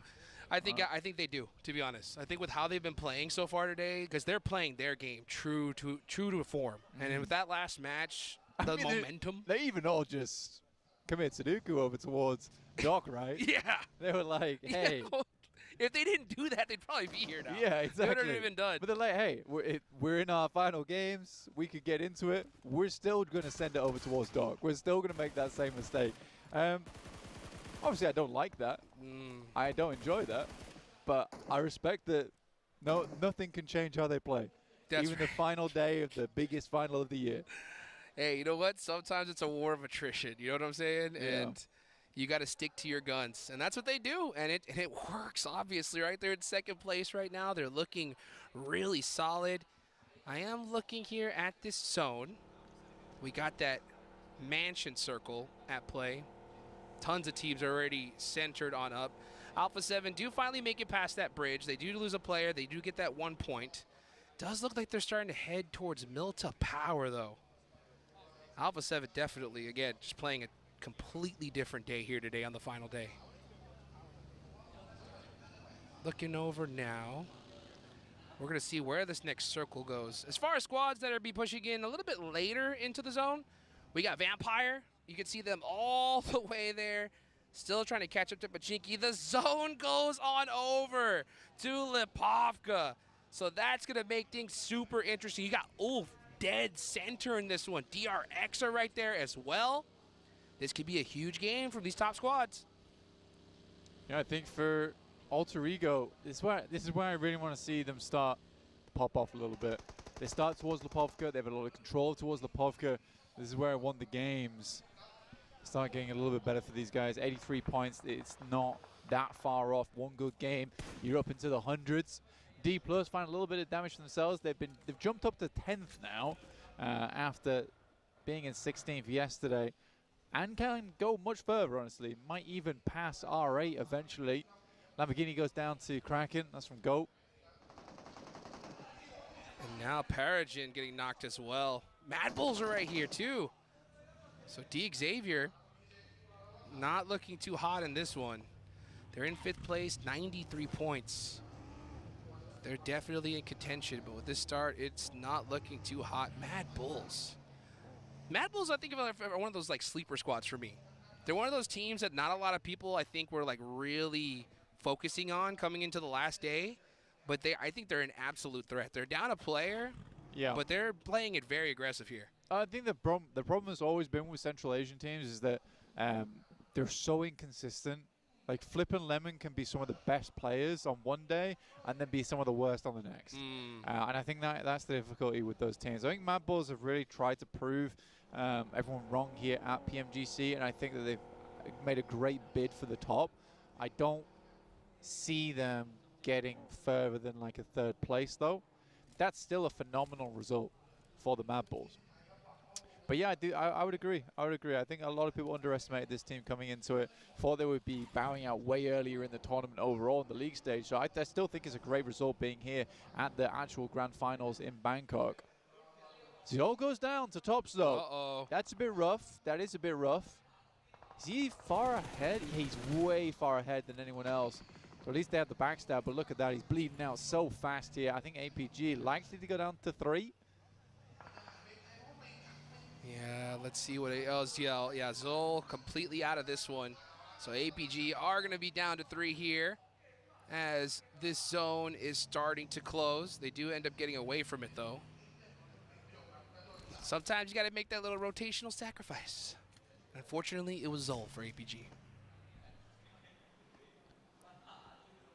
I mean, losing Ziol's not the worst thing in the world. I think they can play on a 3 at least from this stage of the game. It's going to get pretty hectic anyway. Alter Ego's compound is nutty. A really good spot. If they get a Northern Shift on this, I think that Alter Ego can play a massively strong game off the back of it, but it does move down towards Prison. Once again, we're getting flashbacks to Z7 7Z Globen. Yeah. 7ZG. Dang. That's a throwback right there. Yeah, front themselves off from the top of Prison. Let's see right now. Are we going to get that Prison finish here? That'd be wild. We saw one before. At least Prison-esque area. Prison-esque. Yeah, Prison-esque. Yeah, Prison-esque. Yeah. We saw some jump downs. That was pretty wild. Let's take a look, though, here at R8. 80 points on the board. You know, that's what's crazy. We were talking about Mad Bulls earlier, you know, like that inconsistent team, right? They have those crazy moments, and then they have those moments where they fall off. The crazy part about this is that there's so close on the leaderboards, and so many teams here have that potential where I just think they get a good zone, and they're going to put up 20 points. And I think that's the biggest threat in this lobby. Because I think it's dependent on the team, realistically. Yeah. I think right now, if you said to me, Regnum Car, you get a strong spot in the lobby, this is zone 5, yeah, they're going to have a great game off the back of that. I think they're going to get a 20-pointer. Probably not. I think if you gave Alpha 7 a great spot, stage 5, and then, you know, a really good spot in the zone, I think that's a 20-point easy, yeah. Same for APG, same for DRX, and same for Alter Ego. For all 4 of those teams, though, it's so hard for them sometimes to get towards that late game. So difficult. Whereas Regnum sort of has the opposite problem, being center zone, strong spot from zone 1. Let's see if Regnum could put some points on the board, because they haven't been able to do it at all today so far. Let's see right now. Everybody just kind of getting set up in this circle. Alpha 7 did get another elimination, so they have 2. Here comes a push, though, from Flash onto APG. They have the numbers. Let's see what Doc can do here. He gets 1. That's a huge knockout. Gets knocked in return, though. Top goes down as well. Reefus is way too far away, and that is Alpha Gaming crumbling here in this match. Well, they certainly sneezed, but it wasn't pretty.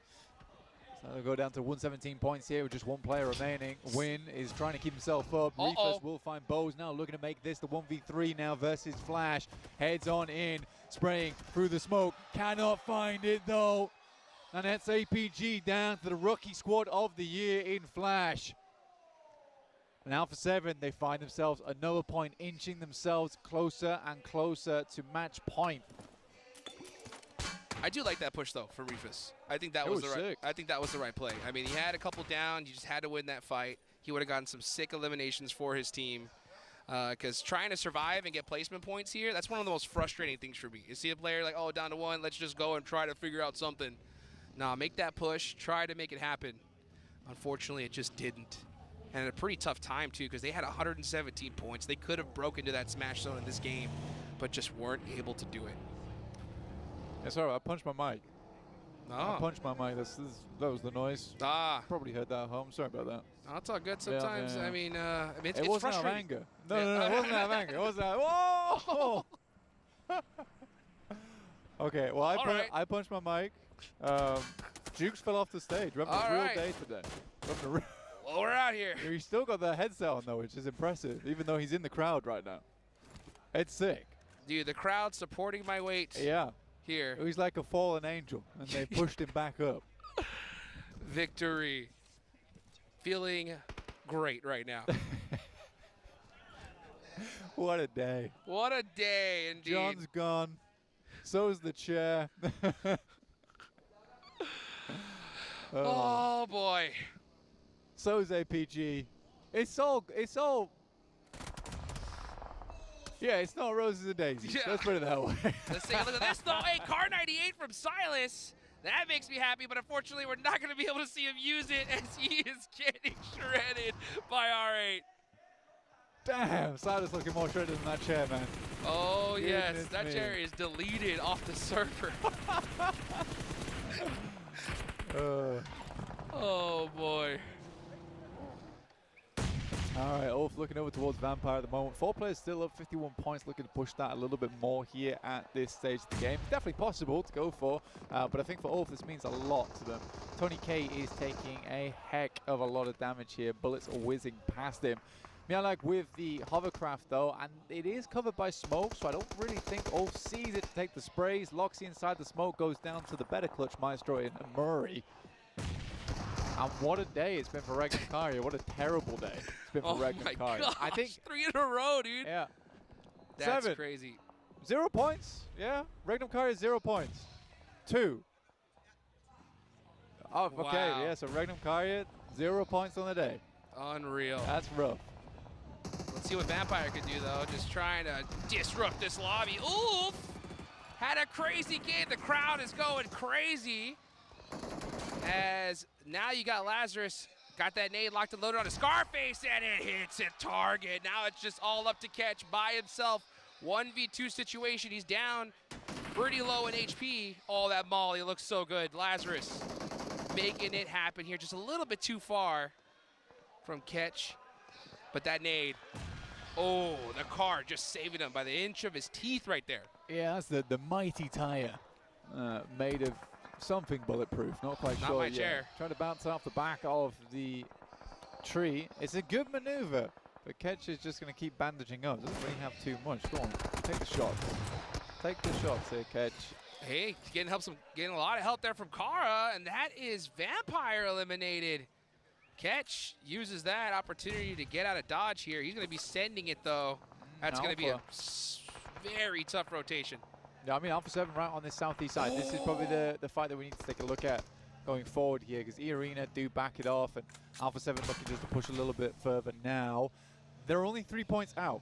I believe they're only 3 points out. No, 1 point. They're 1 point out. They're 1 point out. Okay, cool. We're almost there. It's not that hard. Let's just get that one last point. I think Alpha 7 can do this. They're on the edge, too. Back against the wall. This is where they play their best. You do not want to repeat. You do not want to repeat of all the times that we have hit up towards second place, even though they started day 2 in such a phenomenal position multiple times. This is getting intense, folks.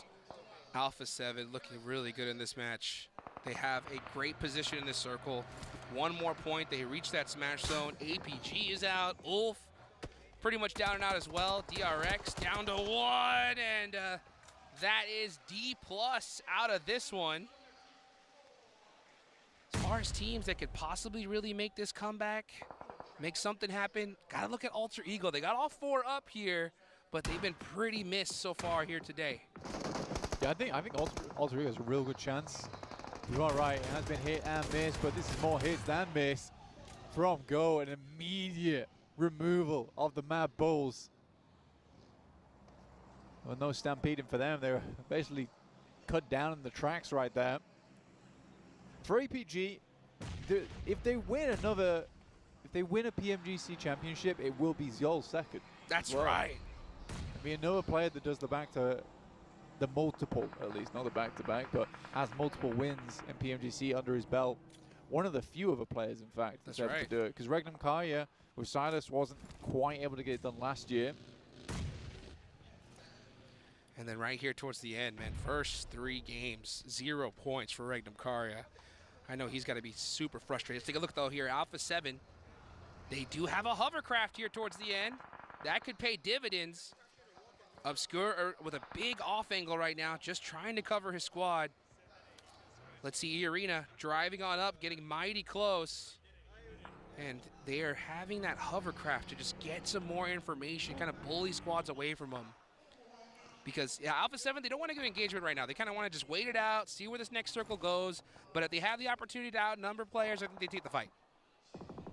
With 3 players, it is hard to find someone that outnumber at the moment, other than towards the center of the lobby, where a lot of those solos have sent. For Alpha 7, it's basically just a case of trying to make sure you keep tabs on E-Arena. Nade's going downwind, over towards Paragin. Dig Xavier, Vic up and alive, but Killer Joe did go down for GOAT. So they are limited players now. Yeah,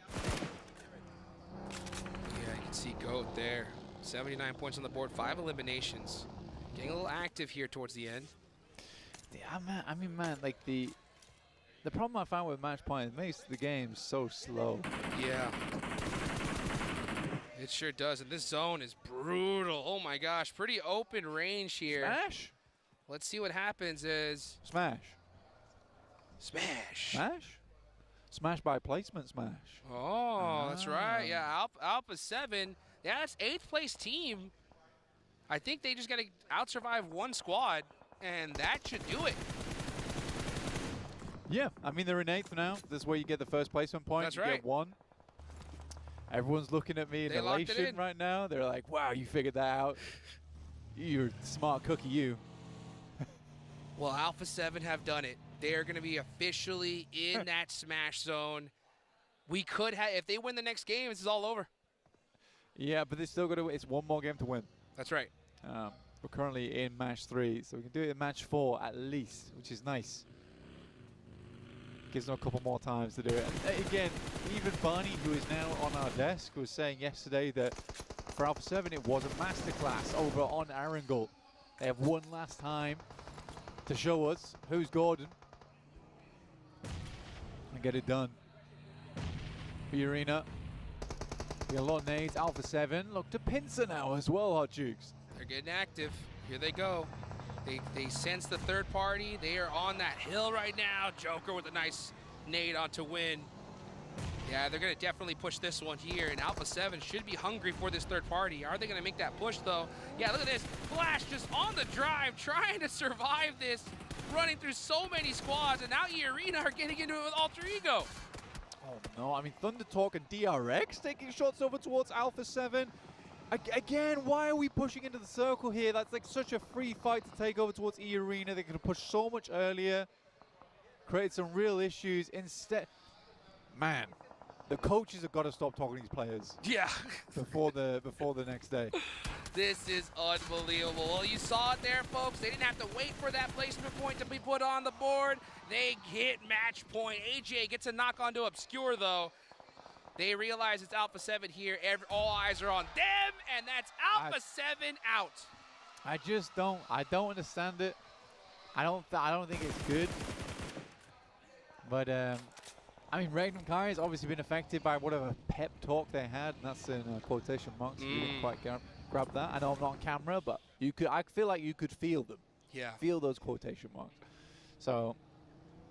Yeah, I don't know. And those are bold quotation marks. They really were. They really were. So yeah, I think for Alpha 7 as well, the Alpha 7 I know would not do that. They would have pushed that. For sure. For 100%, without a doubt. Because usually they would just clear space, take E-Arena out. Yeah, they might lose that fight, but the benefits far outweigh the negatives of just going for a push towards the center of the circle. You know you're going down, dude. Yeah, and it makes total sense, too, especially if we do end up going the full 6 matches yes, here. Because, you know, that could have been the play that decides first or second when it comes to points total, you know, so. Yeah, I mean, if someone's on your team being like, oh, we've hit 5 points, we've done it. Like, you have not done it yet. You have not done it. Exactly right. Like, yeah. you need all the points you can grab. Towards the end of this game, you should have been looking to get more on board.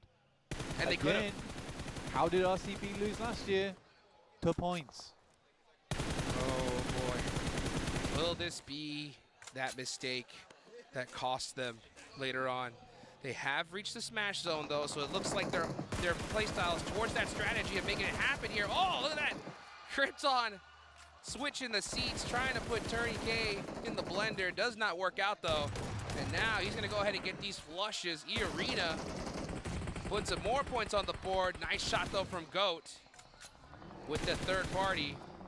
A lot of teams looking to make a big jump here. Look at the point difference from 6th all the way down to 13th. It's so close.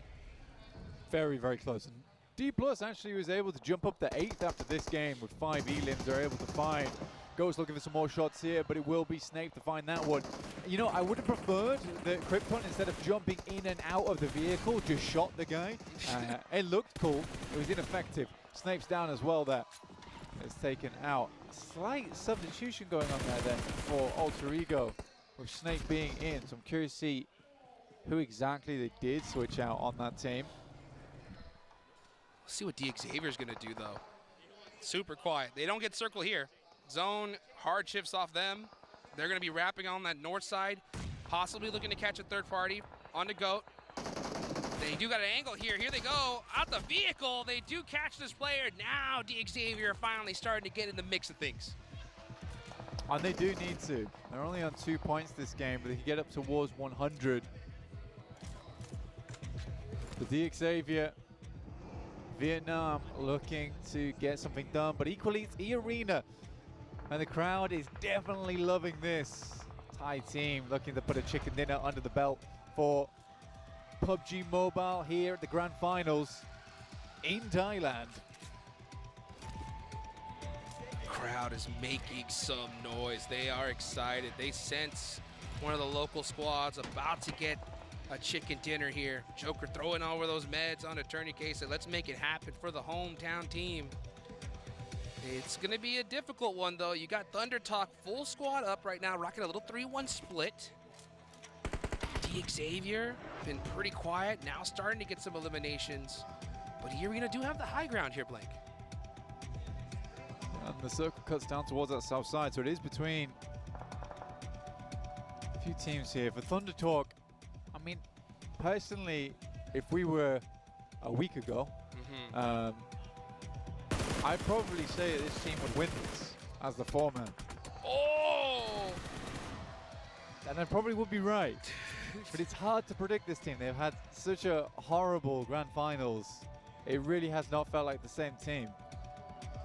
But 8 elims here, a good game so far. Good game indeed. They had 80, well, now they're up to 82 points. That's a big jump for them. They need this chicken dinner here. They really, really do. They're on the south side position, and this could end up paying off for them, especially if Xavier start to get some eyes on the EA, but it looks like DX is just looking to kind of snake their way into the circle, playing it very quiet, while Thunder Talk, they're not leaving anything to chance. Yeah, those nades are close. Those nades were hella close. Joker, though, looks over towards Xavier, making the crosses. Great shots from Tourniquet. 2 players going extremely low here. Parajin pulls the pin on the grenade. His team is falling around, and now we're going to see a big nade come on out, and look at that. Joker getting knocked. Parajin keeping himself alive here, and now Thunder Talk are on the push. They know these teams are down and out. They're getting that chicken dinner. They are not wasting any time. They need every elimination they can get, and that is it. Thunder Talk pull out the chicken dinner with some serious eliminations. And with how close the lobby is right now, Thunder Talk are back in the Thunder conversations on the leaderboard. A really nice finish there. And again, it felt questionable for me to predict that team towards the end there of that game, just because of how they played. But I'm telling you, about a week ago, they were an insane team. Oh, without a doubt. Without a doubt. And you know what? They're showing up right on time. Couldn't have picked a better moment to get such a big game here. Man, they only need a little bit more. They only need a little bit more. But Alpha 7, they're in that smash zone, Blank. So right now, they are still the biggest threat in this lobby. Yeah, that's probably the biggest point that we didn't really bring up there, but we were very focused on the game towards the end. Look at that. Thunder Talk with the cats as well. I mean, that's my kind of team. But yeah, Alpha 7 back in the running. They're at the top, 127 points. They're on match point.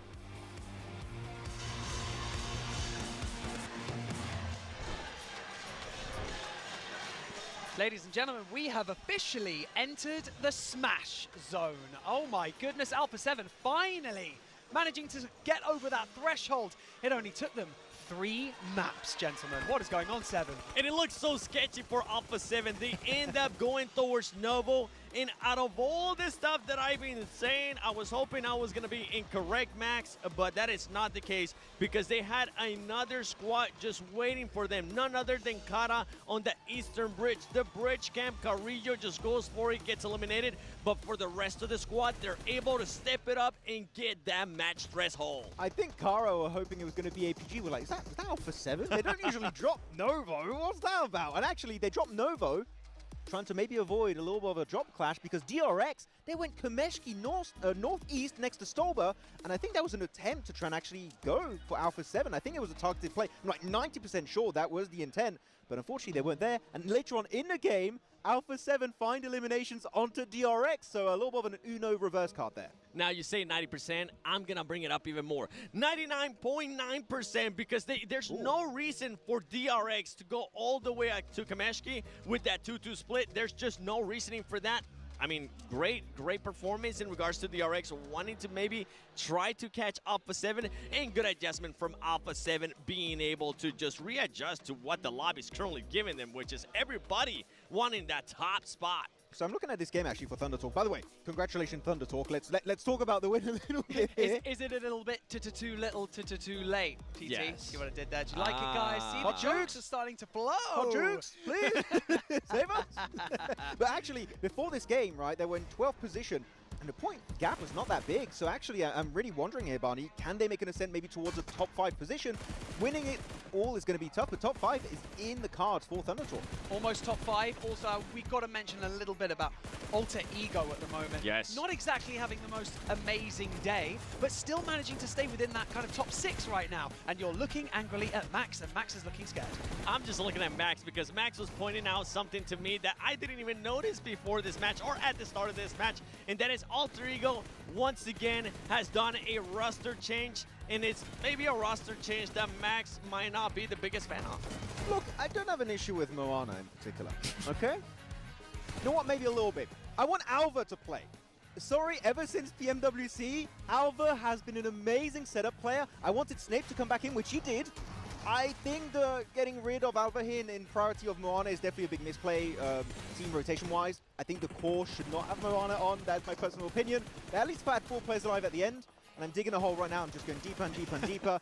I think that the rotation, it keeps changing. Maybe they should stick to a core 4 and just go for it the entire tournament. I would definitely have to agree with that. Hopefully they end up staying with the core 4 because some stuff was working out for that squad. One thing we got to talk about out of all this top 4 squads has to be DX, because DX has not been favored by any of the circles. On day 1, that was the main storyline. This team just keeps getting those fed circles. That's not the case now. Just keep looking at what DX has to do. The circle keeps going away from them. And something else that I want to point out from DX is I love the 2-1 split that they did when they wanted to get the last player from Go Gaming later into the match, with Parajin being the active player, the off-angle player. Great plays from DX, completely different than what we saw in day 1. By the way, I just want to say on this rotation, Thunder Talk barely moved since Circle 2. That compound locked down the entirety of that match. But no, really good point on Dig Xavier. And let's not forget, they were in first place going into day 1. Day 2, they dropped down to 7th position.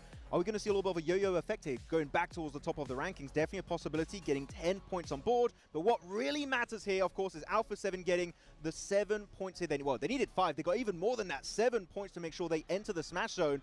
But now, we talked about it a little bit earlier, they're going to have to maybe change their playstyle. Alpha 7, everyone's going to be looking at you to make sure you don't end the tournament early. Keeping it on brand there with the points. Very much so. I think that a lot of people, if you need to be reminded as well, of course, about the Smash rule, you have to get into the Smash Zone before you can then secure the Smash win in that next map. So it's looking a bit spicy for a lot of these teams that, like you said earlier, Seven, the teams that don't have anything to lose, like TT Gaming, like E-Arena as well. They're just absolutely smashing out these games, climbing the leaderboard really quickly, and essentially they're not looking to, they're of course wanting to win the tournament, but it's probably not looking likely. However, they're climbing the leaderboard thick and fast. Yeah, it's a bit of a reverse leaderboard in regards to some of these squads. They are starting to perform well. Thunder Talk, congratulations on that win.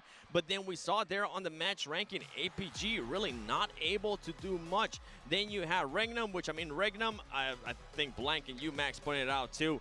They have gotten a total of 0 points today. This is not the Regnum that we were expecting to see, but now we go here to the overall ranking. Alpha 7, 127 points, and what are you saying? What? Thunder Talk from 12th position up to 6th rank in one singular chicken dinner. It was so close in the middle pack of the leaderboards. I didn't expect that big of a jump up. 95 points. Actually, I think it was Jukes. I think it was Jukes that was saying earlier, from 6th to 13th was only something like 10 points. So there you have it. And it came into effect, right? And actually, right now, that's not a big gap between himself and the top 3. Podium position, maybe not even just top 5 here. Top 3 is going to be a possibility for Thunder Talk if they keep this momentum going. I'm going to be looking at those squads that are currently 2 to 5th place, because, I mean, even if you go all the way down to DX, that is just 22 points away from the Smash threshold, which could be doable with the way that this squad is currently playing as well. And you just mentioned it, Thunder Talk. I mean, the crowd is getting lively. Everybody's starting to back him up. We have seen China being able to back up, and I know you're currently looking at Regnum. What happened with Regnum? They were Thank you so much, gentlemen. We are going to now head over to a very quick break. We'll be right back. Don't go anywhere.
Welcome to the 2025 PUBG Mobile Global Championship, coming to you live from Bangkok, Thailand.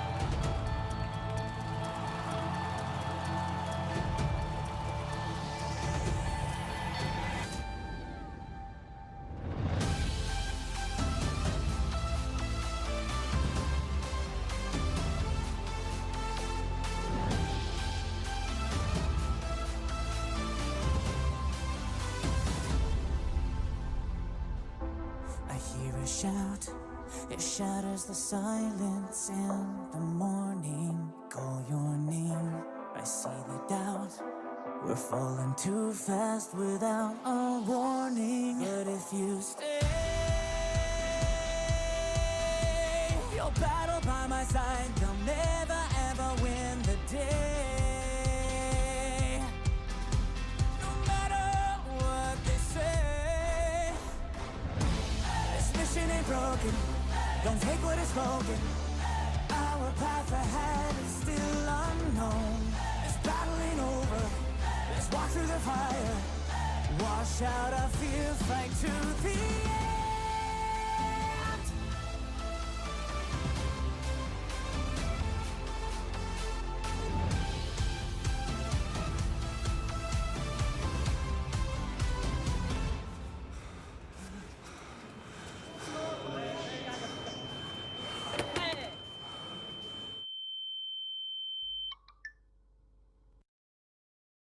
Here we go again. The scars are still fresh, but we will overcome the pain. The lights will never fade.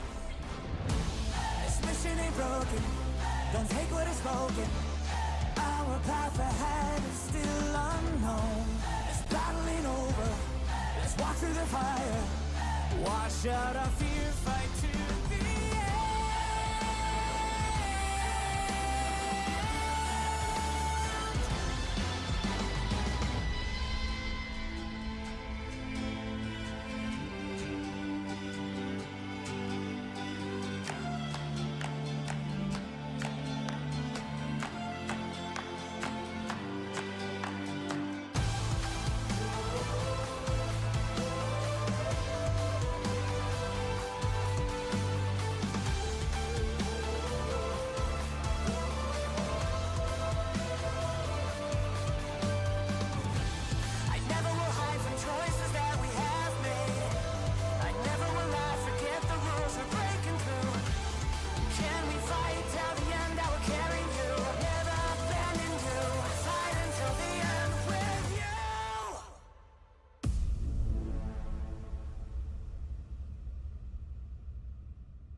Welcome back to the PMGC 2025. It's day 3, and if you're only just joining us, we are halfway through our final day. And of course, only one team right now has crossed the Smash Zone threshold, and that is Alpha 7, who are not having the greatest day, are they, Max? Really, let's be honest. I mean, they're in the Smash Zone, right? Looking at Alpha 7. Yeah, but I'm with you. Yeah, it's not a good day. It could be much better. No, you know what? It's not good. It's enough, right, so far. It's enough. It's enough to get in the Smash Zone, but now we need a win. And enough is not going to get you a win. That's unfortunate. We got to talk a little bit about the phone that, of course, everyone is using right here, right now. So make sure that you check out the Infinix GT 3D series. Right there, you can see it in front of your face right now. It's the official gaming phone of the 2025 PMGC, engineered for precision, performance, and victory. So make sure that you grab yours and start to outplay the rest. And with that being said, gentlemen, as you take a lovely selfie with it, look how beautiful that phone is. We've got to talk a little bit about what we've just seen in that match. We discussed it a bit. DRX managing to try and crash the party of Alpha 7. Alpha 7 still managing to cross that threshold, but is there a little bit of beef starting to form here, or are they just trying to eliminate them and then Karma bit them, didn't it, afterwards? I think it's just a team trying to stop them from getting into the threshold. There's no beef, it's just we want to also be the champions. That's what DRX is currently saying and wanting to happen. But Alpha 7, yeah, I'm with you. I don't think they're currently having one of the best days, but I am glad that this team was able to bounce back and stop that downtrend momentum, because usually for this squad and for these players, and I'm talking about specifically for Carrillo and Rebel, they've been in this position before, and if it keeps going down, then they start downing stuff, and whether you want to believe it or not, even the best athletes in the world do end up getting into their heads. Hey, Alpha 7, listen to your coach over here. Don't smile on day 2.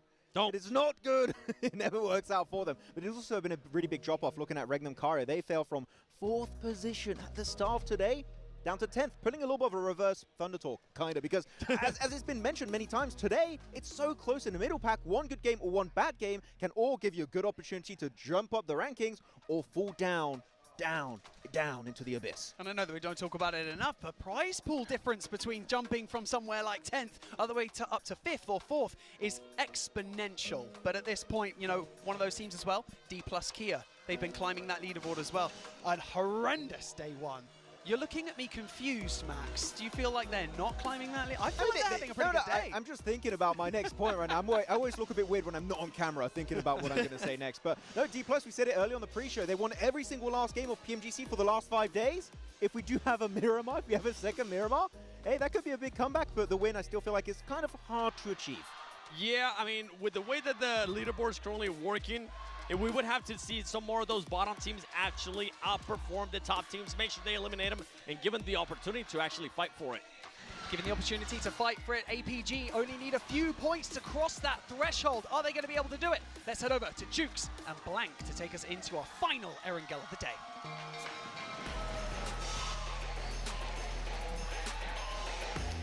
Last day, last Erangel. Yes. Last Erangel of the PUBG Mobile Global Championship Grand Finals. Alpha 7 in the Smash Zone. If they win this game, it is all over, folks.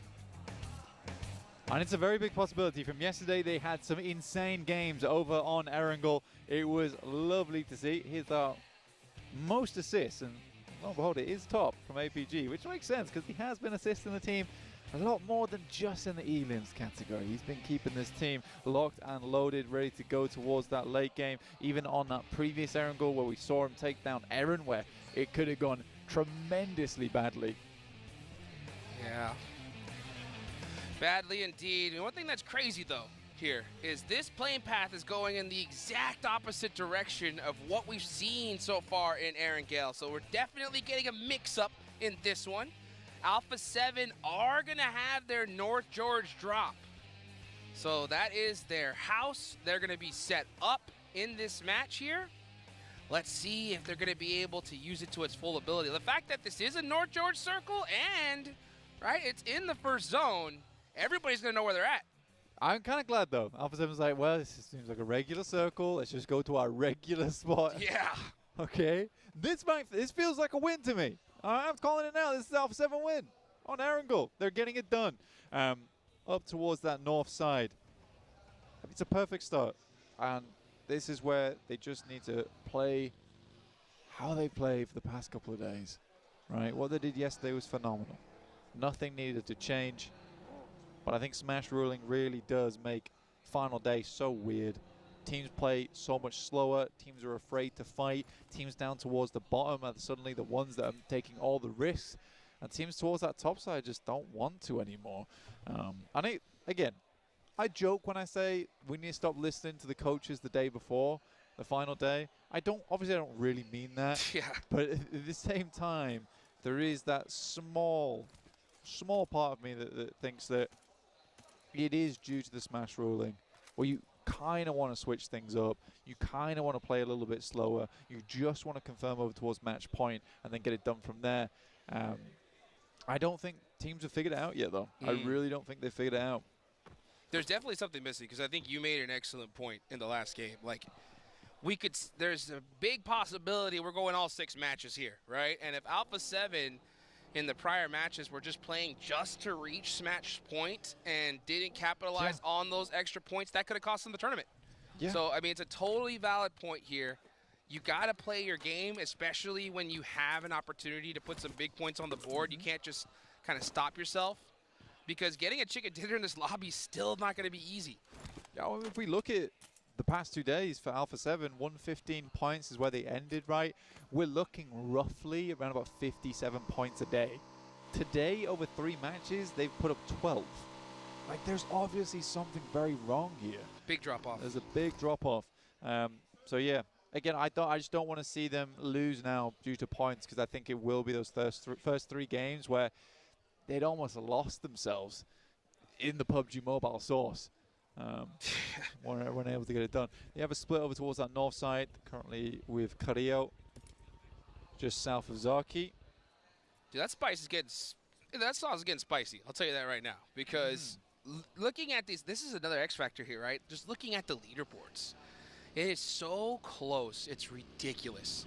You got 13th place R8 with 83, right? For some reason, 10 elimination, you know, chicken dinner, they're in 5th place. So everybody, almost the whole entire lobby at this point, are hunting down that big game. So if they are all playing towards that goal, how much does that disrupt this entire lobby? I think it does big time. Massively. And teams are going to be searching for them, which is why they're not playing towards their usual drop spots, and you sort of understand that, because they don't want to make it obvious of where they are. I think you're overestimating it, though. I do think you're overestimating teams' wants and capabilities of finding you and hunting you down the early game. The amount of times that we've asked the silly question, like, are you going to hunt down this team? Our team goes, yeah, absolutely. They never do. Never do. They never do. It's literally the most frustrating thing for me when it comes to this, is because why not? You know, you've worked your entire year to get here. Why not just put it all out on the field and make it happen? Grab your destiny, instead of just kind of hoping fate decides it for you. Xavier gonna move to south of Gatka, looking for that central position. Xavier definitely been erring on the side of fate. They want that circle to come to them nice and early. They have 103 points so far. Not in a terrible position, but they're gonna have to work for it. I mean, honestly, I think that the team that plays their game aggressive is gonna be the team that win this tournament. And honestly, with what I've seen so far today, that's Alpha Gaming. You know, I think out of all the squads I've really seen at the top, Alpha Gaming seemed to be that team that just are like fearless. Like, we're gonna push no matter what the situation is. Sometimes it didn't pay off, you know what I'm saying? But but they did it. They'll lose all flaws they'll lose or they'll win, all flaws included, and I'm okay with that. I think it's nice to have such a personality on a team. I think for Mongolian fans all around the world, they'd be super pleased to see APG as the winners there, because although IHC was a great win for them, that was just in the early days of elims becoming more and more important for those squads, and I think a lot of teams were kind of caught off guard. Still a fantastic win there, but to do it on a main stage now, playing alongside everyone else and still bettering them, yeah, I think that would be a really big deal for Mongolia. We'll see how APG does here. DRX waiting in the wings as well. I think you mentioned this earlier, Jukes. Are going to get those points on board, 105. But I do think Thunder Talk at 95 is probably the most surprising to me at the moment. That's scary for the lobby, honestly, because Thunder Talk, kind of one of the, they're literally one of those teams, right? That they'll put up nothing or they'll pull up a whole lot of something. That's for sure. And that is not a team you really want. If I'm talking about for the rest of the lobby, you don't want to see them start getting hot here towards the end. Yeah, they're accelerating as well, man. Yeah. They're accelerating, and I think that is one of the bigger issues, that because they are accelerating, you start to get a little bit scared at the top, because we're putting up like 5-7 points a game, whereas Thunder Talk is just looking to chunk and chunk and chunk away at the leaderboard. And it's a tough circle from them. I mean, they're one of the few teams actually still on the outside right now. You can see them here, sighting here with the hovercraft. Moving over on that western side. They're cutting in over towards the yellows on the coast.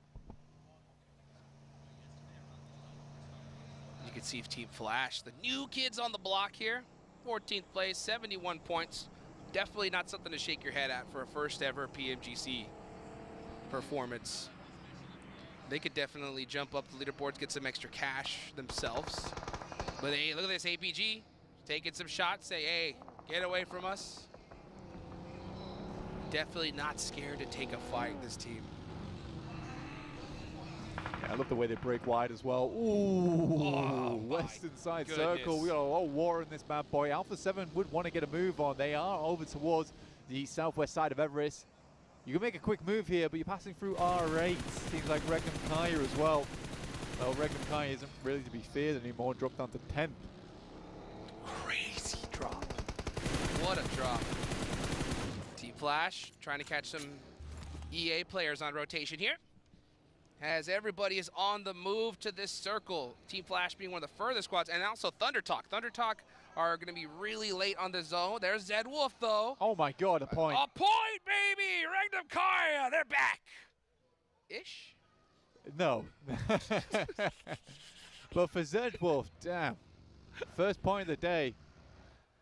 Feels good. Uh-oh. But I think, uh-oh. For how long? Hey, look at that rotation. This is a real send from Regnum Kaya. I mean, a lot of teams are stopping off early, getting over towards the motels. But, yeah, Regnum Kaya wants to stay on that highway.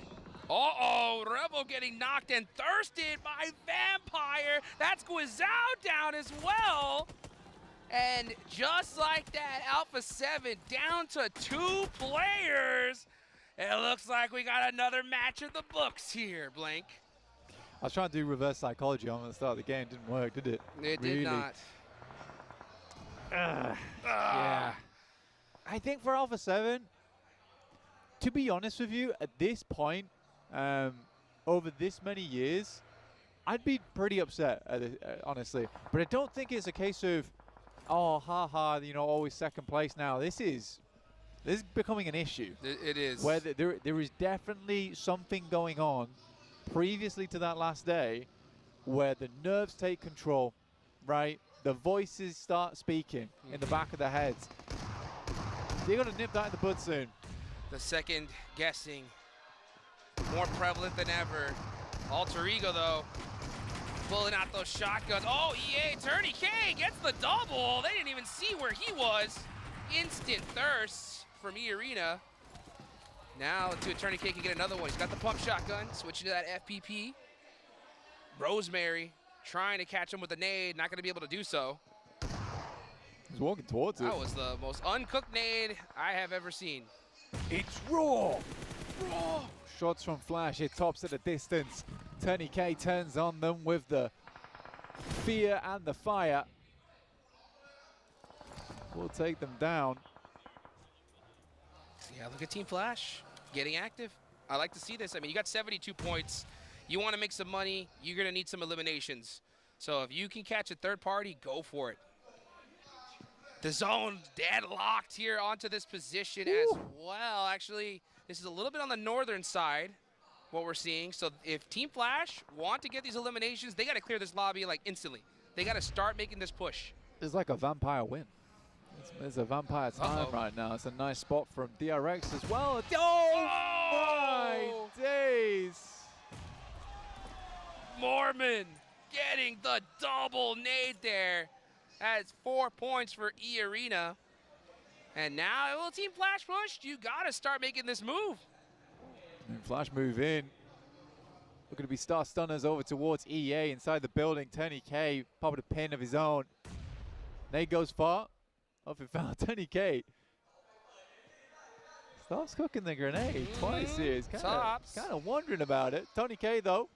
Other Tony K, that is. Different K. That's right.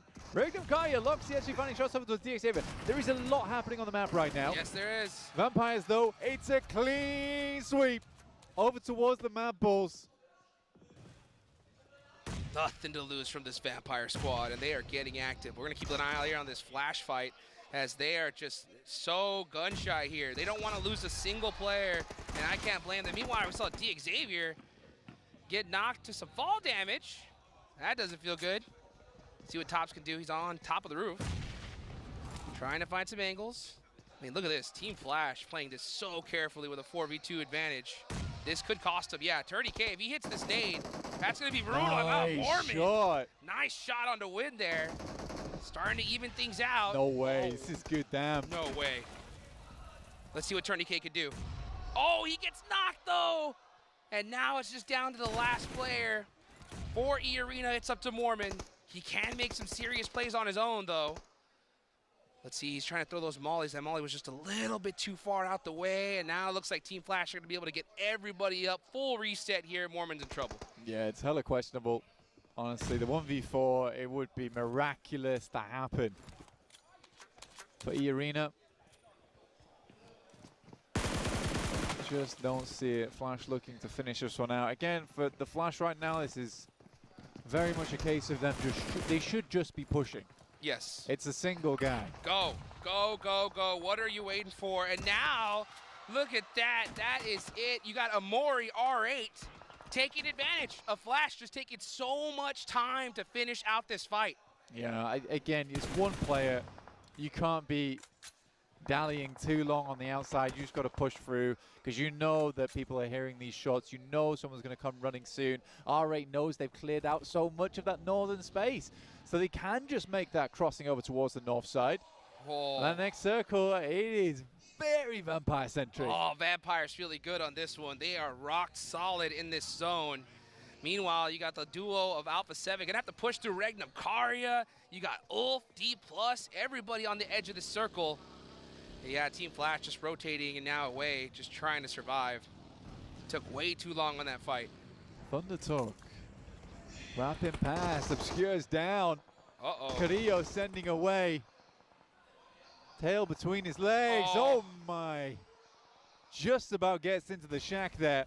A little bit of safety, a little bit of shelter. For how long though? They know it's Alpha 7. Carrillo stuck at the shack. He's got no vehicle. He's cooked in this spot. Nade in hand, gets popped back away. I think he's just preparing for the crash here, honestly. But for Even Alpha without 7, it, getting 8th place and upwards, it's still more points on board. Let's see what Alpha Gaming can do though, right? They're starting to catch up. 2 points on the board so far. They got the full squad up and going. Could be Alpha Gaming's time to shine here and finally pass up Alpha 7 and take that first place position from them. But Thunder Talk as well, full squad. Zing on a crazy off angle in the water. He's actually on a swim right here. He's going hunting on some islands here, Blink. He is. I'm not sure what happened with Regnum Karya. It seems like Silas utilized some kind of method to whip the boys back into shape during that break. Hey, time to put some points on the board. I told you, right? 1 elimination. They're back. Now up to 5. Honestly, the rate that these games are going, it might just be D+ having another chance of that chicken dinner at the end of the day. It will likely be for a leaderboard placement, not the championship. Oh, whatever, we get final Miramar. Always good fun. Absolutely. I'll tell you what, those Miramars are coming up. We are definitely going into them. That's a fact. So D+, always a threat in the last game. Still in 12th place, though. They really need a big game here. to make an impact for that prize pool. But Vampire, I think, very happy to just kind of keep them at bay. They can hold that spot for now. Meanwhile, we look at Alpha Gaming. There's Yol getting another knock. Alpha Gaming, especially after seeing 3 players of Alpha 7 go down, keeping all 4 up, putting some points on the board is more essential than ever. They're getting close now. It's 6 points away for APG. 5 now with that next elimination. Sits them comfortably at 120. Ulf does go down in this game, 114. It's an unfortunate result because Max was talking about this as well, where after those first couple of strong games, honestly, Ulf starts to go downhill. And I think that Ulf has had this issue multiple days running. Flash, they get tops into position. He is the solo dolo, but is not able to make it happen. Zia's going to see if he can pick it back up, but nades are flowing over. Oh, look at Marth getting some shots all the way from downtown. Flash really hurting this one. Still so early in this game, but this zone has been proven chaotic for so many teams. Oh, that's nasty. Dead center circle. Yeah, up towards that northern side, really not fun ground to play on. You'll see it a little later, but it's very, very open for most of our squads. You're probably going to be seeing a lot of wide wraps down towards the south side to try and control that. R8 can play up here for a while, but it's a question of whether you want to stick around there, because eventually, unless the circle keeps shifting over towards the north side, R8 will be in a bit of a pickle. Alpha Gaming also have that hillside there on the east. That could prove really good for them. Let's see when they decide to make this push, though. Meanwhile, yeah, ThunderTalk spending a lot of time here with Goat. I know that we had Zing, though, in the water. Let's see if he's going to finally be able to make that shot, find those off angles, and he does! So that island play working out big time for ThunderTalk. You got to keep every single player up, though. AJ is knocked, but Zing's off angle here looking so strong. This is such a helpful angle from ThunderTalk. No points in the game just yet, but looking to find them here versus Goat, and the fight is going fairly well.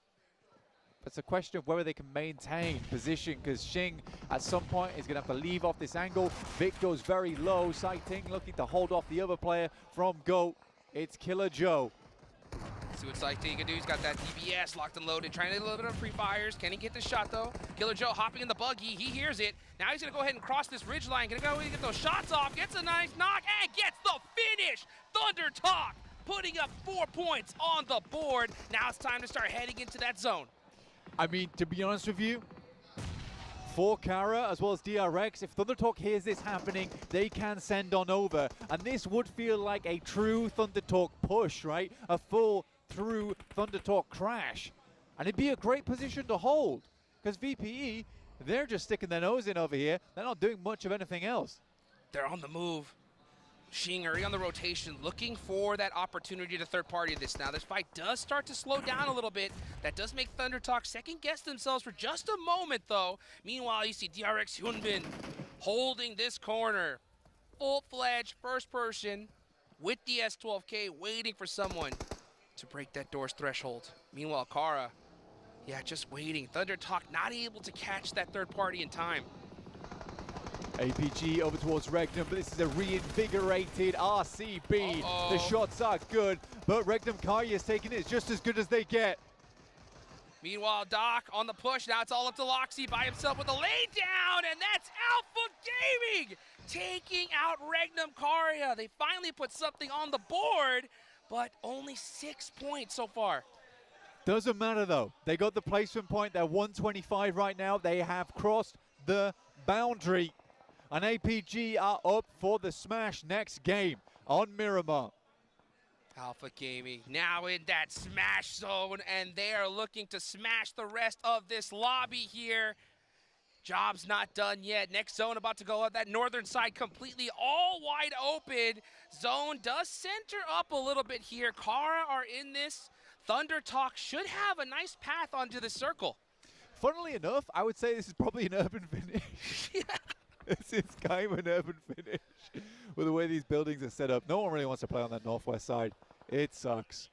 It's not enjoyable. ThunderTalk could try and play this tiny hill that sits over towards the west, but it's not going to keep them up too much longer. They also already sent Xing out earlier to create an anchor point for the rest of the team, and he just got lasered. Yeah, instantly taken out. Carrillo's still alive in this match. He's holding that shack, but it's only going to be for a matter of time here. He's pretty much done and dusted. You can see Vampire keeping a great eye on him. So now starting to close, out into the smokes. This is just a free elimination for everybody, and I'll tell you what, Alpha Gaming will definitely take this one. He's going to get his 1 point. Little pre-fire there. Carrillo shimming and shaking, trying to at least get another knock, put at least one more point on the board for his squad. Alpha Gaming, the biggest threat to Alpha 7, though, at this point. Yeah, I am surprised no one's taken too many more shots at him. Vampire, though, they've been having a great game. 7 elims right now. They are holding it down. This team is not bad. They've had a great position in circle for quite a while, but APG send in two now, trying to leapfrog D+'s position. They left the player behind as a backstop. Try and find some cheeky angles on the outside, but one player falling as they approach. Doesn't feel great. Nice couple nades into that gas station there. Reefus trying to find another angle here. That might be good. Oh, does a little bit of damage. The Molotovs, though, from Doc, paying off big time. I know Max Man's happy about that one. Let's see Reefus. Can he get the finish, though? Oh, my gosh, what a nade from Vampire! Yo, that came out of nowhere. Reefus is like, oh, I didn't like that at all. Yeah, I'm surprised. Lazarus does get taken down by Thunder Talk, though. That's a chance. That's an opening for him. Yes. But they need to send somewhere, right? They got to send somewhere at some point. Got to pull the trigger. You got to make the move. I mean, look at this, Carrillo.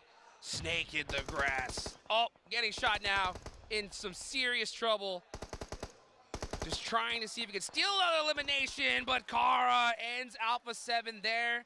And now Alpha Gaming looking to pass them up and take that first place position. They can do it. They can easily do it on this game. Getting past 128 is not that hard right now. And it's almost as if Alpha 7 wants to keep the legend true, right? They just cannot win PMGC, no matter how good they are in the first 2 days. Their third day is just shocking. Alpha 7 trying to get that belt. If they win this one, they will go on almost every big major event, minus PMGO.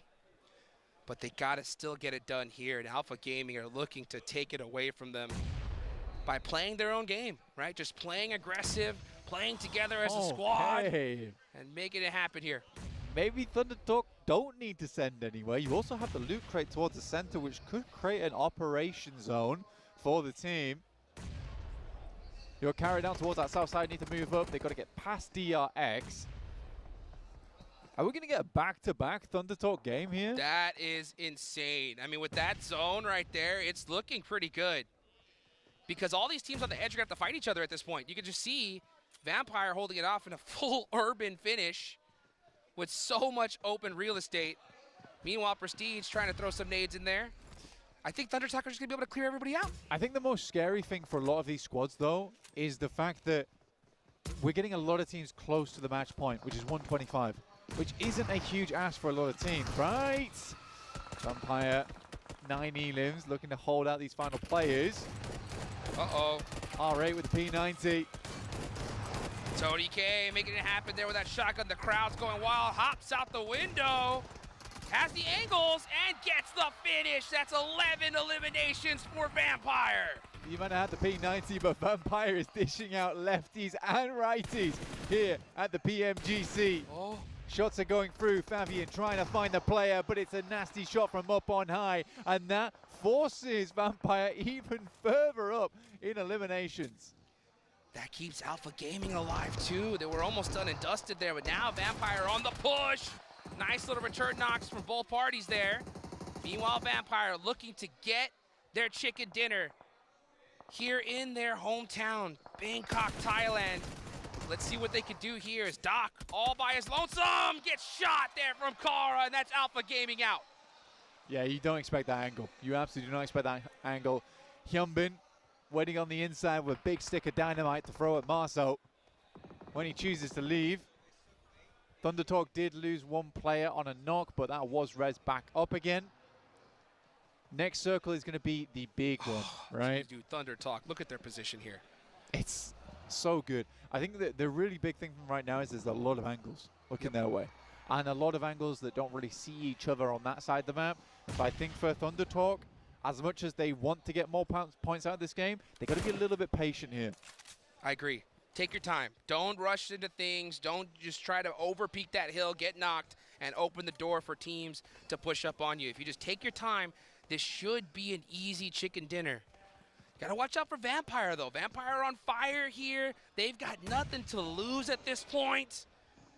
And you can see Kara trying to push on in here. Hyunbin all by himself for DRX. What can he do? Gets a big tag of damage off over towards the CEO. Will swing back around this side, but Kara is having none of it. And CEO, who had such an impact over in their league stage, is able to put the final shot in towards him. Like I said, I think Thunder Talk might want to stop peeking for now and wait for this next circle to close a little bit. I think, honestly, Kara as well as Vampire are likely going to start taking shots at one another once this circle fully pushes them out. Thunder Talk don't need to take these shots right now. They need to wait for these high ground angles to disappear. Let the zone do the work for you. Let that be your fourth man. Hoser getting shot up, but to survive a little bit longer. AJ peeked it, and that opened the door for Vampire. In the vehicles they go. Oh, that shot, They're though. sending it. Yeah, They are sending it. Tony K getting stiffed arm. Knock Kings down. One player up for Thunder Talk. Oh, he did do it again, the res. But now Vampire on the push. Up close and personal. The nades about to ring out. Thunder Talk are in huge trouble. Here comes Kara. And now back up against the wall. The zone, they do end up getting the knock. Sighting. Where is Kara? And now, oh, Thunder Talk down. Kara just waiting in the back line. Kara's just not pushing. There is a backline angle, though. AJ will find one on the backside there. Now just leaves Red Bull. AJ solo on HP, and a random tag will take him down. It's a 4 versus 1. Kara being so patient here, making sure they get this victory. Nice shot there from Red Bull. And just lets the blue zone take them out. Vampire putting up some serious points, but it's Kara who get the win. I think the main thing, that game was very, very fun, but I got to put it into perspective really quick, is that because we are having so many teams close towards the top side of the lobby, 125 points, there's a big chance we get over towards Miramar. Points really don't matter because so many of our big teams will be over 125. That's right. And you get a smash win in the last game, still a smash win. If you are third place, you still get first at the end of it. That's right. That's right. Can you imagine being in third place, getting the chicken dinner, and you're an automatic champion? We could see it right here in the first Miramar. Unbelievable. But a massive game for Vampire regardless, which now basically puts everyone on equal footing, I suppose, towards the end of it. But another nice game from Thunder Talk 2, but it was Kara to find the last laugh.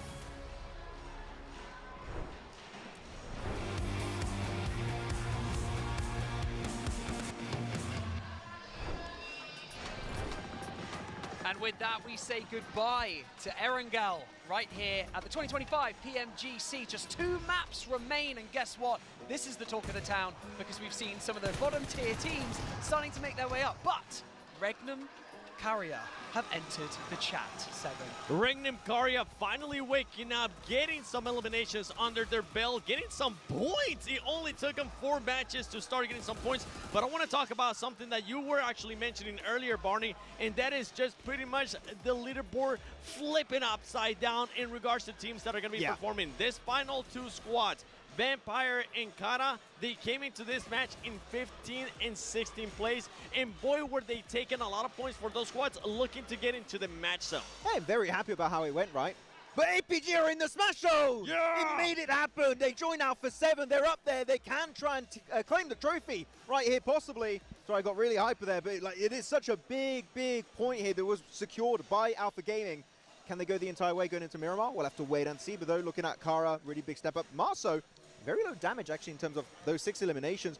I like the play actually from Kara where they had this split across this game-winning compound and also the lighthouse southwest of the circle.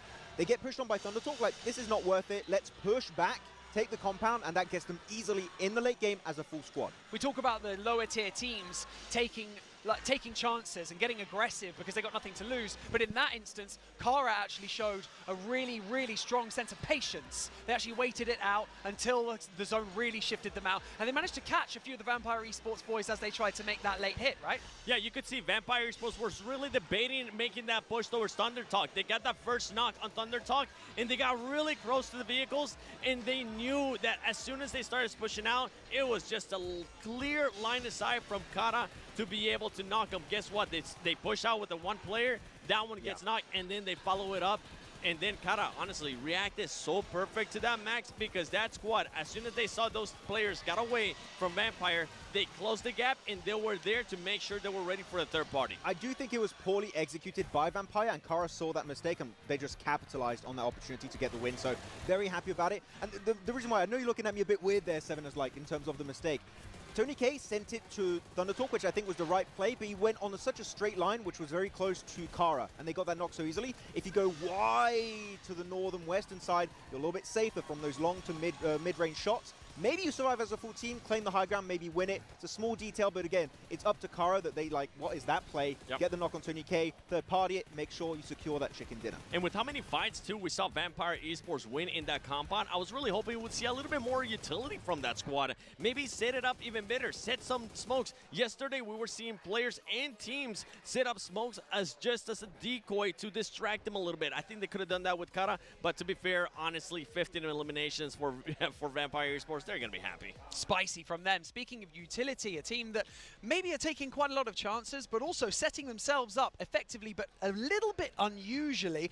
ThunderTalk managing to get over towards that lighthouse and setting up Jing on the outskirts in the water on that rock. It was really impressive, really intuitive, I think, from them as well to set up like that. But also, like I said, speaking of utility, managed to get them to save that utility, right, Max, for late game. Exactly. You always want to try and hold on to your utility as late in the game as possible. Looking actually at the rotation path, you can see that lighthouse push you just mentioned here, Barney. And actually, they scared away Kara. I wouldn't say they scared away Kara, actually. I'm going to take that back. It's just Kara playing it very smart to, again, get into the late game safely as a full team. And using that ridge, ThunderTalk, knowing the terrain, like, well, that's the only high ground position. We're going to leverage that to our advantage as much as humanly possible in that game. And they get very fine that match off the back of that. So ThunderTalk, day 3, waking up. They got a win on a wrangle here. They get another good podium finish.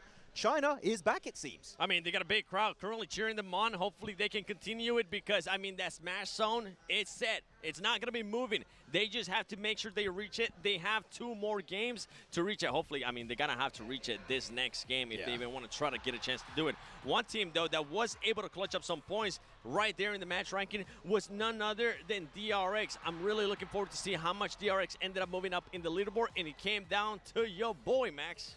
Well, yeah, but you didn't win it, right? Hey, it's still points. It will take every point we can get for DRX. But yeah, it was a bit of a Hail Mary send in the center position, and very similar to what we saw from Alter Ego in day 2.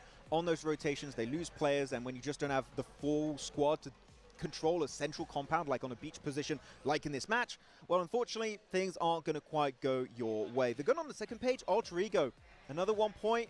I would like to see Alva back on the point on this team. I said it many times, and right now it seems like the synergy's just not quite there. Yeah, and even going back on that one, on that second page, Alpha 7, once again, just being able to clutch up 1 point. We saw them lose players very early on. 2 players once again. They didn't want to play edge at all, which I'm really surprised because this team historically is able to play that edge. But in this one, they try to go a little bit too far, a little bit too much there. But the overall, it's right here, and we have 2 teams in that smash zone. Yeah, as it stands, Alpha 7 and Alpha Gaming both sitting up there, first and second place. Ulf again putting up numbers to manage to secure that spot in third. DRX, it seems like the storyline with them is consistency. I mean, every time, just putting points on the board, nothing flashy, just keep chunking away, like Blank likes to say. Yeah, he's just chunking away right now, going at it. And actually, DRX, very funnily so, are a 4th place team in the power ranking. So it's very fitting at PMGC. They're currently standing in 4th position. But it's a tie. Alpha 7 and APG, 128 points each, but 7, the disparity of placement points despite getting 2 wins. 58 placement points, almost double from APG, is a ludicrous disparity between these two squads. It really is, and you can see APG with those MVPs currently putting up those performances. When it comes down to eliminations, that squad is just 2 points away, 2 eliminations away from getting 100 elims. I'm going to be looking, honestly, at some of the other squads, Max, because we got to start posing the question for DRX, for the rest of those squads, is you kind of have to go for broke here in this Miramar match. If you want to make it to the Smash Zone, you got to put the faith into your own hands if you want to make it and get a chance to win on that final match. What is that? 11 points needed for Ulf, 13 points needed for DRX, which is doable in a Miramar, but as we say, there's only X amount of points in the game you can really get, so can the two teams make it together? Is only one going to make it? Or are all the points going to keep, well, as you said, Barney, keep going at the bottom teams as they continue their ascent at the top? It could be happening. The Red Bull for Vampire, those shots with his AR were mental. The fact he was so accurate was really interesting to see. One thing I've got to think about as well, when it comes down to these top 2 teams, Alpha 7 and Alpha Gaming, we've got to think about the mentality of these 2 teams going into this. Alpha 7 and APG, both 2 teams who are extremely experienced here on the main stage. They have that mentality, but out of those 2 teams, which of the ones buckles under the pressure a little bit more in those day 3 circumstances? If you're just looking at us now, my name's Barney. We got 7, we got Max here as well. Hello, everyone. I'm saying APG are looking more dangerous right now. That's what I'm saying. They definitely are. The crazy thing is that these 2 teams can also choke. We saw PMWC, APG. I got to refresh the memory. We saw APG choking when it came down to the final day of PMWC. I don't think that's the case right now. If they have to pick one, I would say it seems like Alpha 7 is choking. But they have Zyo. He's won PMGC before. He knows what they have to do if they want to try and win at the end. I think that they're going to be looking good at APG, and Alpha 7 looking a bit shaky here on day 3. When APG have nothing to lose, they can go for broke, and you know that they can put out outrageous numbers on the board. When they are in a situation like this, and placement matters, and they start panicking, Doc starts overextending, it starts to get a little bit dicey. So you have all these different players with almost different mentalities. Zyo having been here before, top 6, super experienced, but gets nervous under the pressure. So it really just comes down, I think, to a confidence level in each other and to just play your own game. APG, go for it. Get a 30-point game and get a chicken dinner right now. The thing is that they can probably do it. They have that fragging power. I think that's going to be the big deciding factor in this next one. If Alpha 7, for some reason, I think now at this point, it is a bit of a relief that they have another team being in the Smash Zone because they're not the only ones that are going to be targeted. For APG, how are you going to be reacting? Are you going to be going with your usual setup? Remember, even throwing it back all the way to Gauntlet, that team was not wanting to back up from any hot drops. They were sticking to their guns. And honestly, if I expect the team to be in first place after this match, it's looking like APG